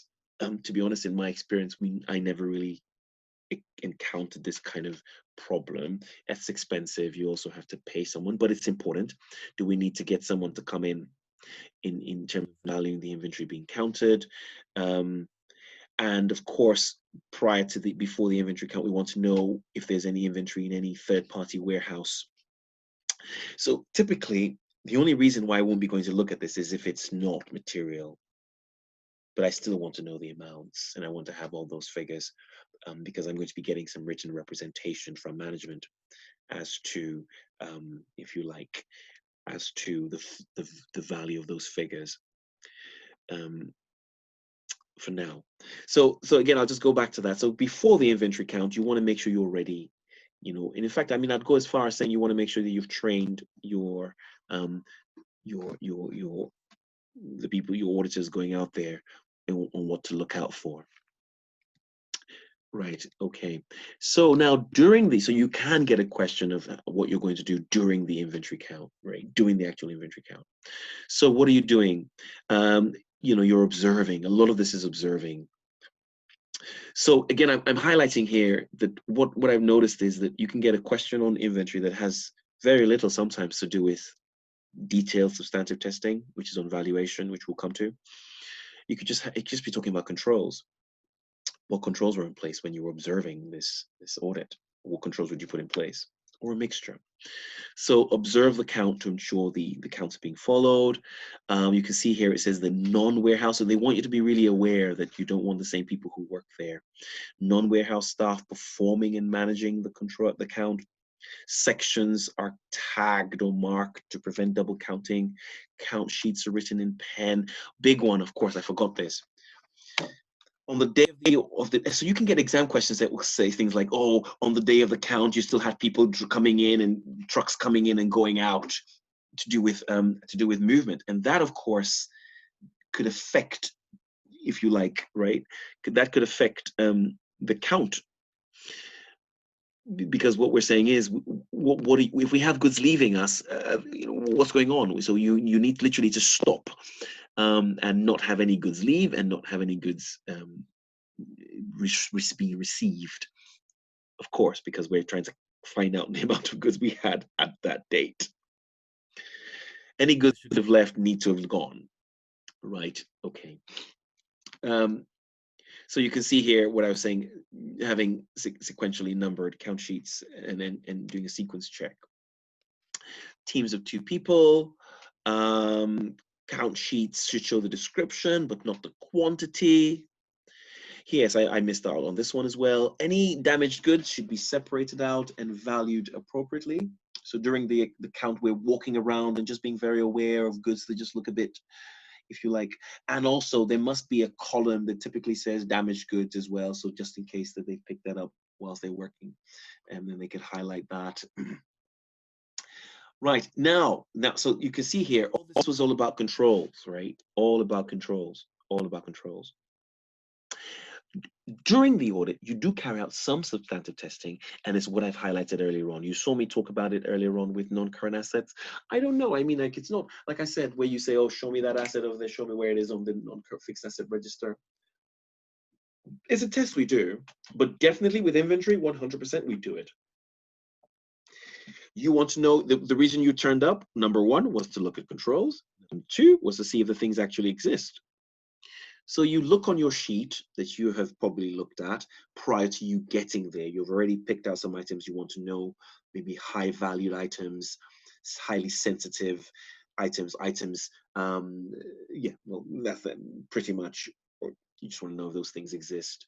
You go around and test pick a number of items for existence, and you're looking, saying, okay, can I see this thing? Show me where it is. Literally, so you can see here, it says select sample from sheet and check it to the inventory. You know, you will score the extra marks if you can show the examiner very clearly that you are aware of the difference or how we test for existence and completeness. It's a big classic test. And select from the warehouse and check it to the inventory sheets, because we want to make sure everything is on there. That's the second one, completeness. Right. Yes. Again, like I said here, other substantive tests that we're carrying out as well. It might seem a bit, but you should. You know, you want to understand. Are all the goods, and I have seen that, are all the goods here yours? I mean, many times you have a scenario where you will have a business that will sell goods. So, but the client might have said to you, can you hold those goods for us until, it might have been over the weekend or whatever it is. So technically those goods need to be kept separately and not counted, if you like, because they technically have been dispatched. They're just sitting in your warehouse. So where we have goods, you're inquiring, because like I say, you cannot know. Warehouses have different formats. You cannot see everything. So you need to inquire and verify. So again, as much as you possibly can, inspect. Like, I mean, I mentioned it earlier on, even with non-current assets, inspection can give you, depending on how good you are, can give you a good inclination to whether or not there is a valuation issue. But otherwise, there are other ways of checking valuation, but you can inspect inventory. And if you see damage, then it's likely that obsolescence, then there's damage. So typically what you can do here is that what you will do is you will look at the list that you had. And if you notice that you have goods that were bought, because typically these lists will show you when these goods were purchased. And if you see goods that haven't moved for a long time, or you know, there's news, there's a change in the market, whatever it is, there are many things that can cause obsolescence, of course. Or there's been a shock. I mean, I think it was Primark. I think Primark have held on to all this stock apparently, and are still going to sell it at the normal price or something, because I think customers were hoping that on opening they would have all this stock there, and they would then sort of try and sell it at lower prices or whatever. I guess it's all about the season as well. So seasonal goods, in terms of fashion as well, would be affected by this, by the current situation. You might have to think about slashing prices or whatever. Now, this is important. Big one. Again, like I say, with audit, every auditor knows to bring back the last goods dispatched note and the last goods received note back to the office when they're coming back, because we want to be very clear about the last set of goods received and the last thing that left the building, if you like, because we want to make sure that any goods that are received after the year end and not in our year end, if you like, that's kind of the important thing. That's the key point. It's really a cutoff issue, really. Yeah, that's the point. So details of the last deliveries prior to the year end, that's the last thing. Now that's it. Great. So now you can do all of this, and then you can go to the office. I mean, I typically used to do that, to be honest. Personally, I never did this because if you think about how stock take works, you're there on a Saturday, you're doing all your work, you've done everything, you put all your files together, oof, you're off. You can do that in the office. You just get copies of what it is you're interested in, or you can do it when you're doing your final audit. It won't matter too much, because you need some time, you see, because this is a good one. When I say good one, now I'm really testing. If you notice, I hadn't really, I mean, yes, you could argue some inspection helped me assess valuation, but real valuation, I don't even need to stress myself. All I'll do is I'll simply will wait and literally ask, yes, this is your cost. I don't care. This is my year end. And I'll talk about that. What's the word? Yeah. So this is 31st of December, and that's your cost there. So if you sell, say you bought something for, I don't know, £100, and you're selling it at £80, again, it says that, I mean, typically I need some evidence, but I can already look at the invoices happening here. And if they're all for £100 and you're selling them post year end for £80, then this stock should be recognized at the lower of cost and net realizable value. The standards call this an adjusting event. There is evidence, because unless there is a shock that you cannot have known about, because typically if you buy something for £100 within the month of December, you probably started selling things that were £100 for less. I mean, the standard just says literally, because you could argue it's only if there is no evidence you will say, oh, and I didn't know. No, there's evidence. You're selling. What's the current selling price of that product? And if it's actually less than the initial cost, we need to go back and literally just say, well, the selling price that would apply to the current stock you have in house. So again, inspect the purchase invoice and agree for valuation, of course, but then the big one actually is this last one: inspect post year end sales to determine if net realizable value is reasonable for valuation. So yes, fair enough, inspect purchase invoice for cost of valuation, true. Yes, initially, and then purchase invoice for name of client to verify rights. That's also important. Sometimes even I forget that people can, if you like, I sometimes forget that there is still a bit of fraud that could potentially go on here.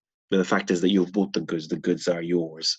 The goods are yours, and that's typically the case. I didn't see any scenarios where you had that type of fraud of people have claiming to have purchase invoices, but the goods don't belong to them.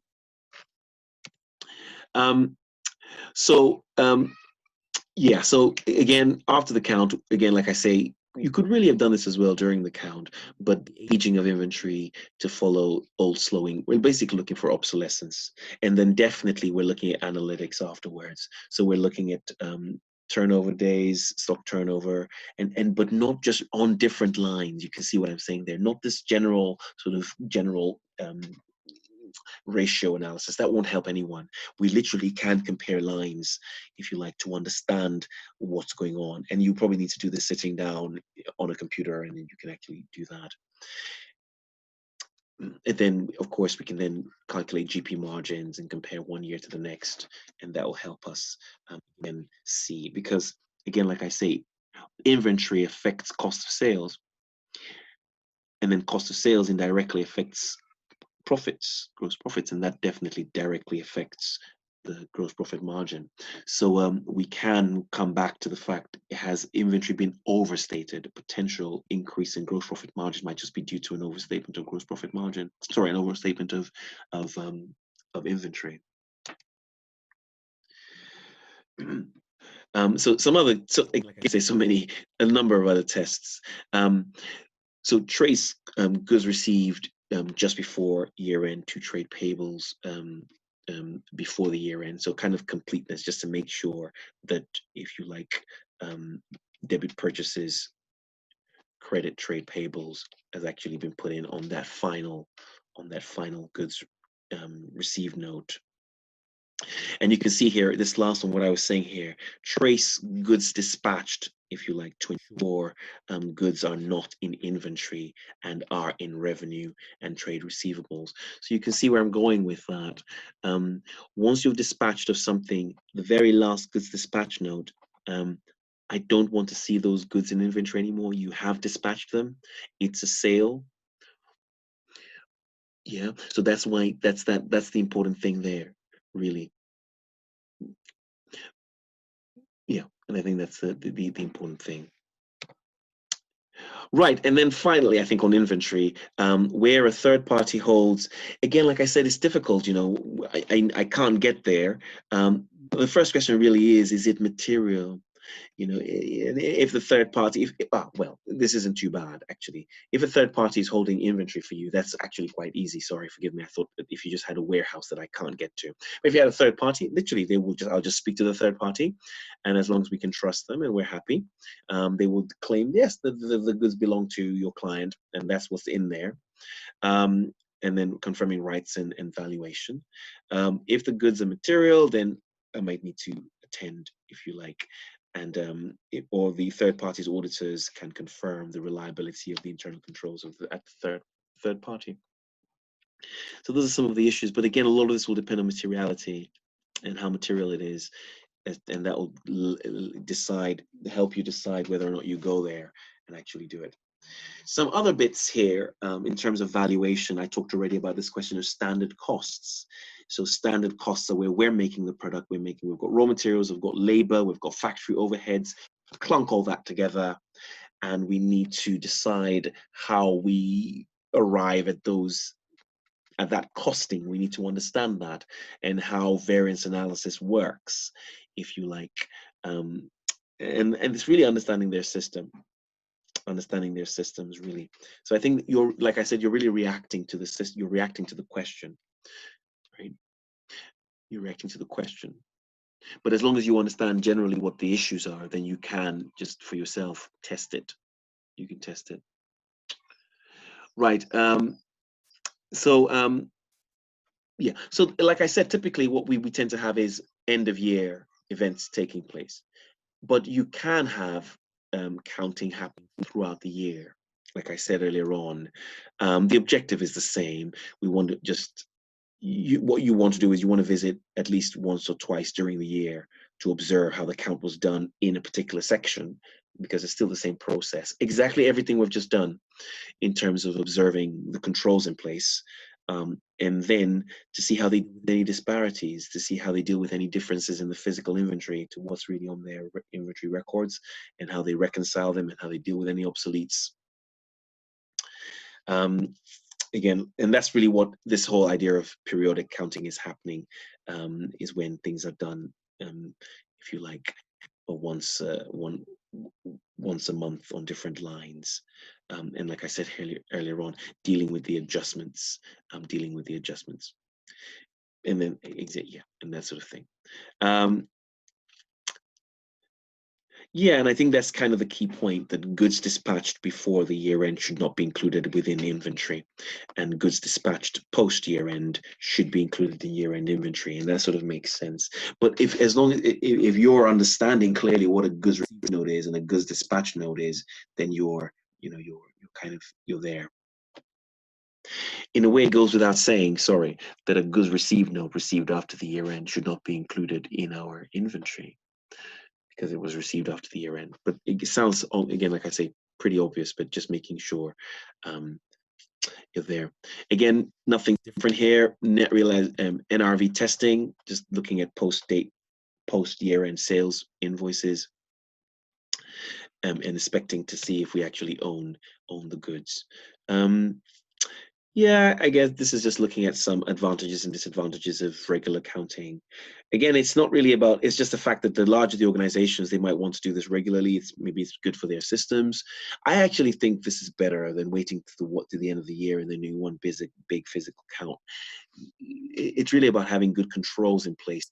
And if people know that things are being counted regularly, you're more likely to have better reconciliation between the physical and what's on the paper, as opposed to waiting to the end of the year. That's 12 months. That's 12 months. That's been a while. Although things are changing and systems are becoming more and more computerized. So yeah, I think that's that. Okay, great stuff. Let's see. Where are we? So that's sorry, let me just come here. Right, good. And that brings us to the end of inventory, and that's kind of a good another good balance to have looked at. Another good balance to have looked at. Right, let's carry on. I hope you're still awake. Sorry. Number of balances, but they're all quite useful. We'll probably, I'll drive through receivables and see how we're doing at the end of this. Again, like I say, I'm not in a rush. I won't finish all of this, so I'm not. It's okay. It's all right. I still need you alert. Okay, great. So another balance, I think, this is another very popular balance in the exam. Actually, very popular balance. I think inventory receivables are very popular. I don't know why. Maybe because they're just common. They're very popular. Of course, they could ask you about anything, but these are popular and they're not bad at all. So trade receivables. Remember, I don't know why. I've written here asset because, it is an asset, and just in the same way we're looking at non-current assets, it is an asset, and we want to ask the question about the receivables. And it has a number of interesting points to it that, again, like I say, make it fun to audit in terms of communicating with third-party evidence. On any given Sunday, third-party evidence is the best. Third-party evidence is the best. So probably the most common one you want to write down, the first thing you want to write down, again, the best one is what we call these receivable circularizations, where you're sending out a letter or you're sending out an email to on behalf of the organization to the customer, and you're saying to the customer. So, for example, imagine Natalie's doing Hannah's audit or Dudley's audit, and Natalie sends out a letter to, and James is a customer of you guys, and she sends a letter to James and says that, "Hi James, Hannah and Dudley say that you owed them £10 million at the 31st of December. Please, can you confirm if this is the case, or if this was the case?" And if you like, we have different types of circularizations. It doesn't really matter anymore, because what used to happen was that you could have the circularization that could say this sort of thing. It says, "Oh, hi James, Hannah and Dudley say that you owe them. That you owe. Or can you please tell us how much you owed Natalie and Hannah and Dudley at the 31st of December?" Or they tell us that they say that you owe them 10 million. If it's true, don't confirm. There's no need to reply. We will assume that this is true. If it isn't true, please get back to us and tell us how much exactly they owe you. So typically, and then we used to have that variation. Doesn't really matter, really. What you want to state is, what you want to do for full proof is you want to be stating clearly the amount to the client and telling them to confirm the amount in question, as opposed to, because as you can imagine, James couldn't totally ignore you. He's under no obligation to reply you. So it's about telling him the amount and being kind and nice and asking him to reply, if you like, is what you're trying to do. So and that's your biggest test. That's your most, because it's third party, it's external, you can't go wrong. You can't go wrong with it. The thing is, again, contrasting supply statements, because you're the one raising the invoices, we cannot trust your. I mean, when I say we cannot trust, it's come from your own systems. It's not like when we're talking about purchases where supplier statements. You know how suppliers will send a statement every month. They're just as good as gold. They're amazing supplier statements, because I used to use them a lot. Because with supplier statements, there's no need for me to get in touch with the client. It's their letterhead, theirs. Supplier statement clearly tells me how much is owed to them by the client, if you like, at particular dates, if you like, and how much is outstanding. So that's just my perfect way of wrecking their purchase ledger control account or their purchase ledger. It's an external third-party evidence, if you like. The difference here, of course, is you're the one sending out a statement, so I need to contact the client. And that's probably your best way of looking at existence, if you like. Does it exist? Does it exist? Right. I mean, again, like, yeah, because remember, it's because we're talking about outstanding balances, aren't we? We're talking about outstanding balances. We're talking about the asset of the outstanding balance. Okay. So first of all, what do? You get the full list. Again, it says obtain. It didn't say, because you see now, I think even in your textbook, if you go in your textbook to page, go in your textbook to, I mean, you've all seen one. Sage pulls one up. All you have to do is click aged debtors list, or they're all there, very easy now to look at. We see them on page 316. That's an example of an age receivable analysis there. Many of them will tell you, current 30 to 60 days, 60 to 90 days, and then you do what you want. But the key point is that you can add the whole thing, and you can find that out. It just is obtained. So I would just print that off the organization's ledger from their sales ledger, and then just put that as I'd have my performance at the top. So I'd kind of have something that looked like this. I'd have trade receivables 2019, trade receivables 2018, I don't know, whatever, 50 million, whatever, 45 million as my first sheet. And then behind this document, I will then have the breakdown of this 50 million, kind of like what you're seeing on page 316. And then I would then sort of cross cast or sign. I might put something like, if this is, I don't know, R, then I'd put something here like R1 here. And then you would see, this is R1, this document here. And then at the bottom here, you'd see R. So you can see I'm referencing you to if you want to see the breakdown of this 50 million, go to the back sheet here, and you will literally see the breakdown of that figure. And that's the first thing. Then what you typically might have as well is that this typically is the sales ledger, really, this full list ultimately. Some businesses you might actually have a little sales control account, T account being done as well. And then you then reference that to that as well, the carried down figure. But that's actually a good thing to have as well. There. So agree the sales ledger again. I mean, but the key point, the reason for doing this is because it is possible that this is because you see the sales ledger is part of the organization's actual management information systems. That's part of their system.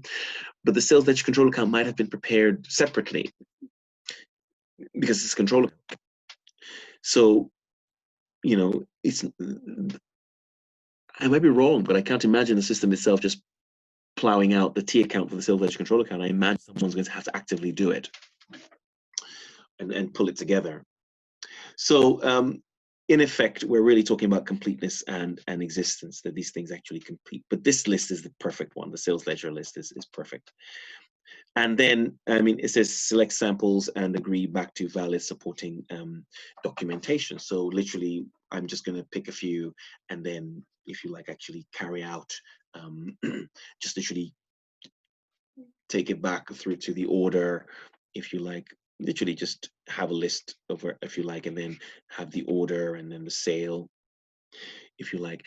I mean, again, typically what you have a lot of the time is that the client already exists as standing data within your management information system. This is just to allow for any of that, if those systems aren't in place. But if the client's already within your systems, you're literally just pulling out these clients and literally just showing that they actually exist, and the order, they actually put an order through. And so a bit of this kind of happens through occurrence as well. When we test for occurrence, we literally do the same thing. We literally carry out a walkthrough. So the order comes through, we had a sales invoice, and we actually show the money coming into the bank. So the actual thing actually occurred. And we're testing for income. But again, this idea of, did it actually happen, if you like. And sorry, yes, I was going to tag that on to this idea of completing that argument with the after-date cash receipts. So, I mean, by me inspecting after-date cash receipts to those things also proves existence. It did happen. I made a sale. I've received the money. Yeah, and this, because my focus here is just on trade receivables for now. If you like, when I test when I test occurrence, I will go through the year of things that happened in January, they got paid in March or whatever, but I'm not doing that now. I'm just asking, I see a trade receivable at the year end, and post year end, expecting to see money, if you like. Right. So again, the other issue here again is, if you like, those goods dispatch notes before and the after the year end are so critical, if you like, in telling us whether or not, if you like, where the cutoff point for our sales invoice is in the right period, if you like, for our trade receivables are in the right period, because there's goods dispatched that relates to sales, and that's the goods dispatch is what helps us recognize debit trade receivables, credit revenue, right? So it's important you get the cutoff right, and that's what you're also testing as well. This is what I said is very popular, the positive receivable circularization, this idea of positive. So you're actually asking the client, you must respond to us, tell us yes or no, do you owe these people £10,000? In terms of valuation, you can see lots of things there. In terms of valuation, if the older the receivables, then you want to be asking questions. Are you going to get that money? If not, you need to write it off as a bad debt, because it is an asset.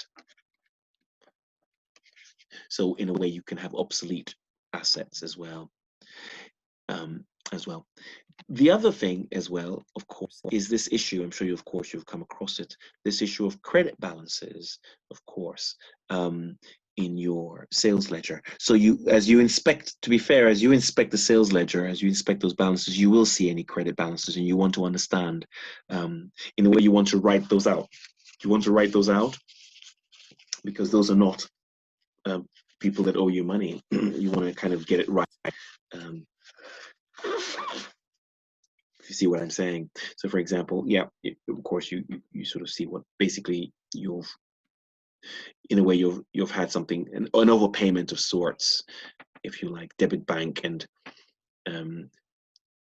credit your trade receivables, but they've paid too much. So in effect, you actually owe the client. And so that needs to be, so for example, I don't know, whatever. I mean, I'm sure you know what I'm talking about. So debit trade receivable, say £1,000, and credit revenue, £1,000. But then the client pays you 1,200. So you have debit bank, 1,200, credit trade receivables, 1,200. So automatically you will have a credit balance in your trade receivable. So the question is that you can't have it sitting there. It needs to come out, blah, blah, blah. So you're trying to adjust for those as well. Yes, again, so we're now extending our things here. We're now kind of talking about other things you can start to think about on top of the core procedure. So you're inspecting board minutes for any material disputes with customers, any potential write-offs. And then we get analytical, average receivable days compared with previous years, if you like, and that sort of thing. And so that's what's going on with receivables. So again, like I say, I think it's about looking at the actual question and kind of reacting to the actual question, and then you're able to kind of come up with, if you like, relatively fair, a good response by highlighting all those points I've mentioned. And we're doing everything there. We're looking at third-party evidence, analysis, inspecting board minutes, third-party write-offs, all of that is taking place. Right, okay. Let's power through payables and let's see what's after that. And I might then I'll kind of because it's been a bit of a like quite, as I say, heavy with a lot of procedures. But again, hopefully this will tie in nicely with revenue. So in terms of payables, again, now this is a liability. It is a current liability. It is likely that people would want to leave things off the financial statements. We want to make sure they are all there, and that, if you like, you can see how this would naturally affect cost of sales as well.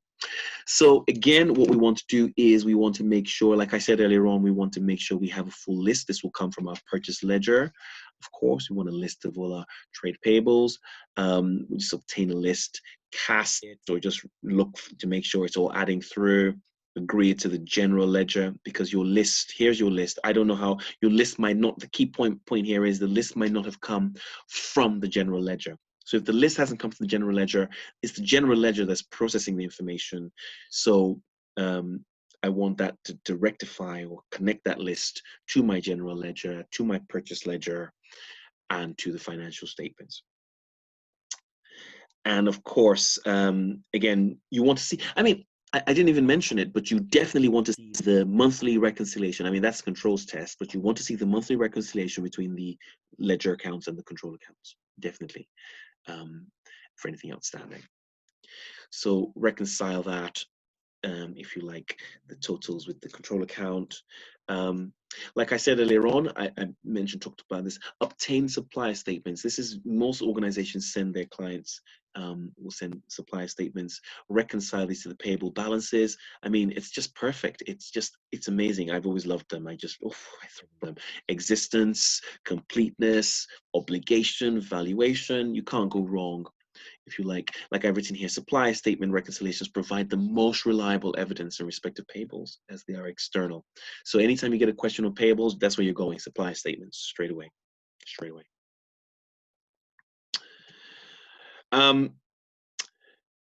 Yeah, again, so the other problem, of course, with payables is this question of accruals, right? So an organization has invoices that are yet to be put on. But let me just look at these. Inspect after-date payments if they relate to the current year. Inspect invoices. Yeah, that's it, of course. So you have invoices, yeah, again, like accruals. So you will have post-year invoices that probably relate to the year. Maybe they were in the post, they were late, that sort of thing. You just want to make sure all the invoices for your year, if you like, should be shown, right? Because we want to accrue for the year. That's the thing. And from experience, you start to notice, because this is really about accruals, you want to make sure that everything for that year has been accrued. And then, I mean, it says here, inquire of management. It's really trying to say we want to cover everything. You know, how do we know what's their process for identifying goods that are received but not invoiced, and ensure that they're reasonable. So it is possible to have received goods and not been invoiced, or if that is possible, and how they deal with it. Right, so here we are. So a sample, in terms of payables, we have a sample of goods received notes immediately before the year end, and we want to make sure that they are in the year end, if you like, balance as well. So you just want to make sure that goods received for that year are in that year, have been recorded, if you like, debit purchases and credit trade payables, and that they haven't been delayed or pushed back. So almost like a cutoff test, so to speak. although we do test cutoff with purchases, but in a way, we're just checking again. And then this is what I was saying. We still do, you can see here, there is still this element of trade payables circularization, where we're still sending out letters to suppliers and asking them to confirm whether or not, you know, the organization that we're working for actually owe them that amount of money, and then they should reply. Again, but I say the supplier statements were very helpful, very helpful. Again, we're looking at the purchase ledger for any debit balances, kind of the reverse of what I was saying with sales. Yes, and again, we're looking to ensure that all accruals are through, really, and then we're carrying out an analytics in terms of trade payables and comparing and looking at any significant differences, if you like. And then accruals, of course, again, we want to literally make sure that all the accruals have been put on, if you like. And just so basically get your list of accruals, make sure that compare it to last year. It's almost like analytics, compare it to last year. Just you're trying to ensure that all accruals are on, if you like. That's what you're ultimately trying to do. And what accruals you expect to be on, if you like. Typically you will notice little games. They will notice if a company is paying something quarterly and you see only 3 payments, you know something's yet to be accrued. So it's almost like obtain a list, add the thing, and agree it. And again, like I said earlier on, look at invoices that you've received post year end, because it is possible that a lot of that might be to do with accruals that at the year end. And then of course, this is all comparing from one year to the next and discussing with management. Right, let me see. Yeah, I think that's enough torture. I think it'd be good that I start on provisions and talk about accounting estimates and things like that when we have we're sort of not, I mean, I've given you a lot of procedures. That is a lot, and there's no point just rattling through them for the sake of it. So what we'll do next week is that next week we'll finish this off, accounting estimates, and then what we will do is do some questions. In fact, I mean, what I might even do, there's absolutely no rush. What I might even do is that I might, provisions, yes, I might even do, yeah, what I'll do is I might just do the ones in the, I think I might set you, what I'll do is later on today, I'll send you some questions, if not today, tomorrow, send you some questions that you can start looking at in terms of audit procedures, gentle audit procedures that you can start doing and you can start writing about. So what we'll do next week is we'll finish off on this, and then we'll start doing those questions. And who knows, we might even spend the following week doing some more of that, because we have some time, and I think it's good to just spend some time just getting the language. But I mean, I think it'll be good if you start kind of, at least with this one, you're able to look at the question and actually carry out some procedures. So it's not as boring as just writing, if you like. But to be fair, they're all quite similar. You're identifying risks. So they're not long essays. You're literally identifying, you're reading scenarios, picking out audit risks, and making recommendations, or you're carrying out procedures. So I think it's good to start getting used to the procedures. So what I'll do is I'll send out some questions that you can do that cause you to start doing procedures, and then we'll finish off this. The textbook, the chapter has a few more things that I don't have on my slides here. So I'll finish that off, probably finish that in the first half of the class next week, and then we'll spend the rest of the class looking at a question or two that we've been talking about. Cool. Is that good? Well done on being. Hello? Thanks, Owen. No worries. Yeah. No problem. Great stuff. Thank you, Ian. No problem. No worries. And I'll see you next week. Have a good week. Have a good week. Thank you. Cheers, bye. Bye-bye. Bye.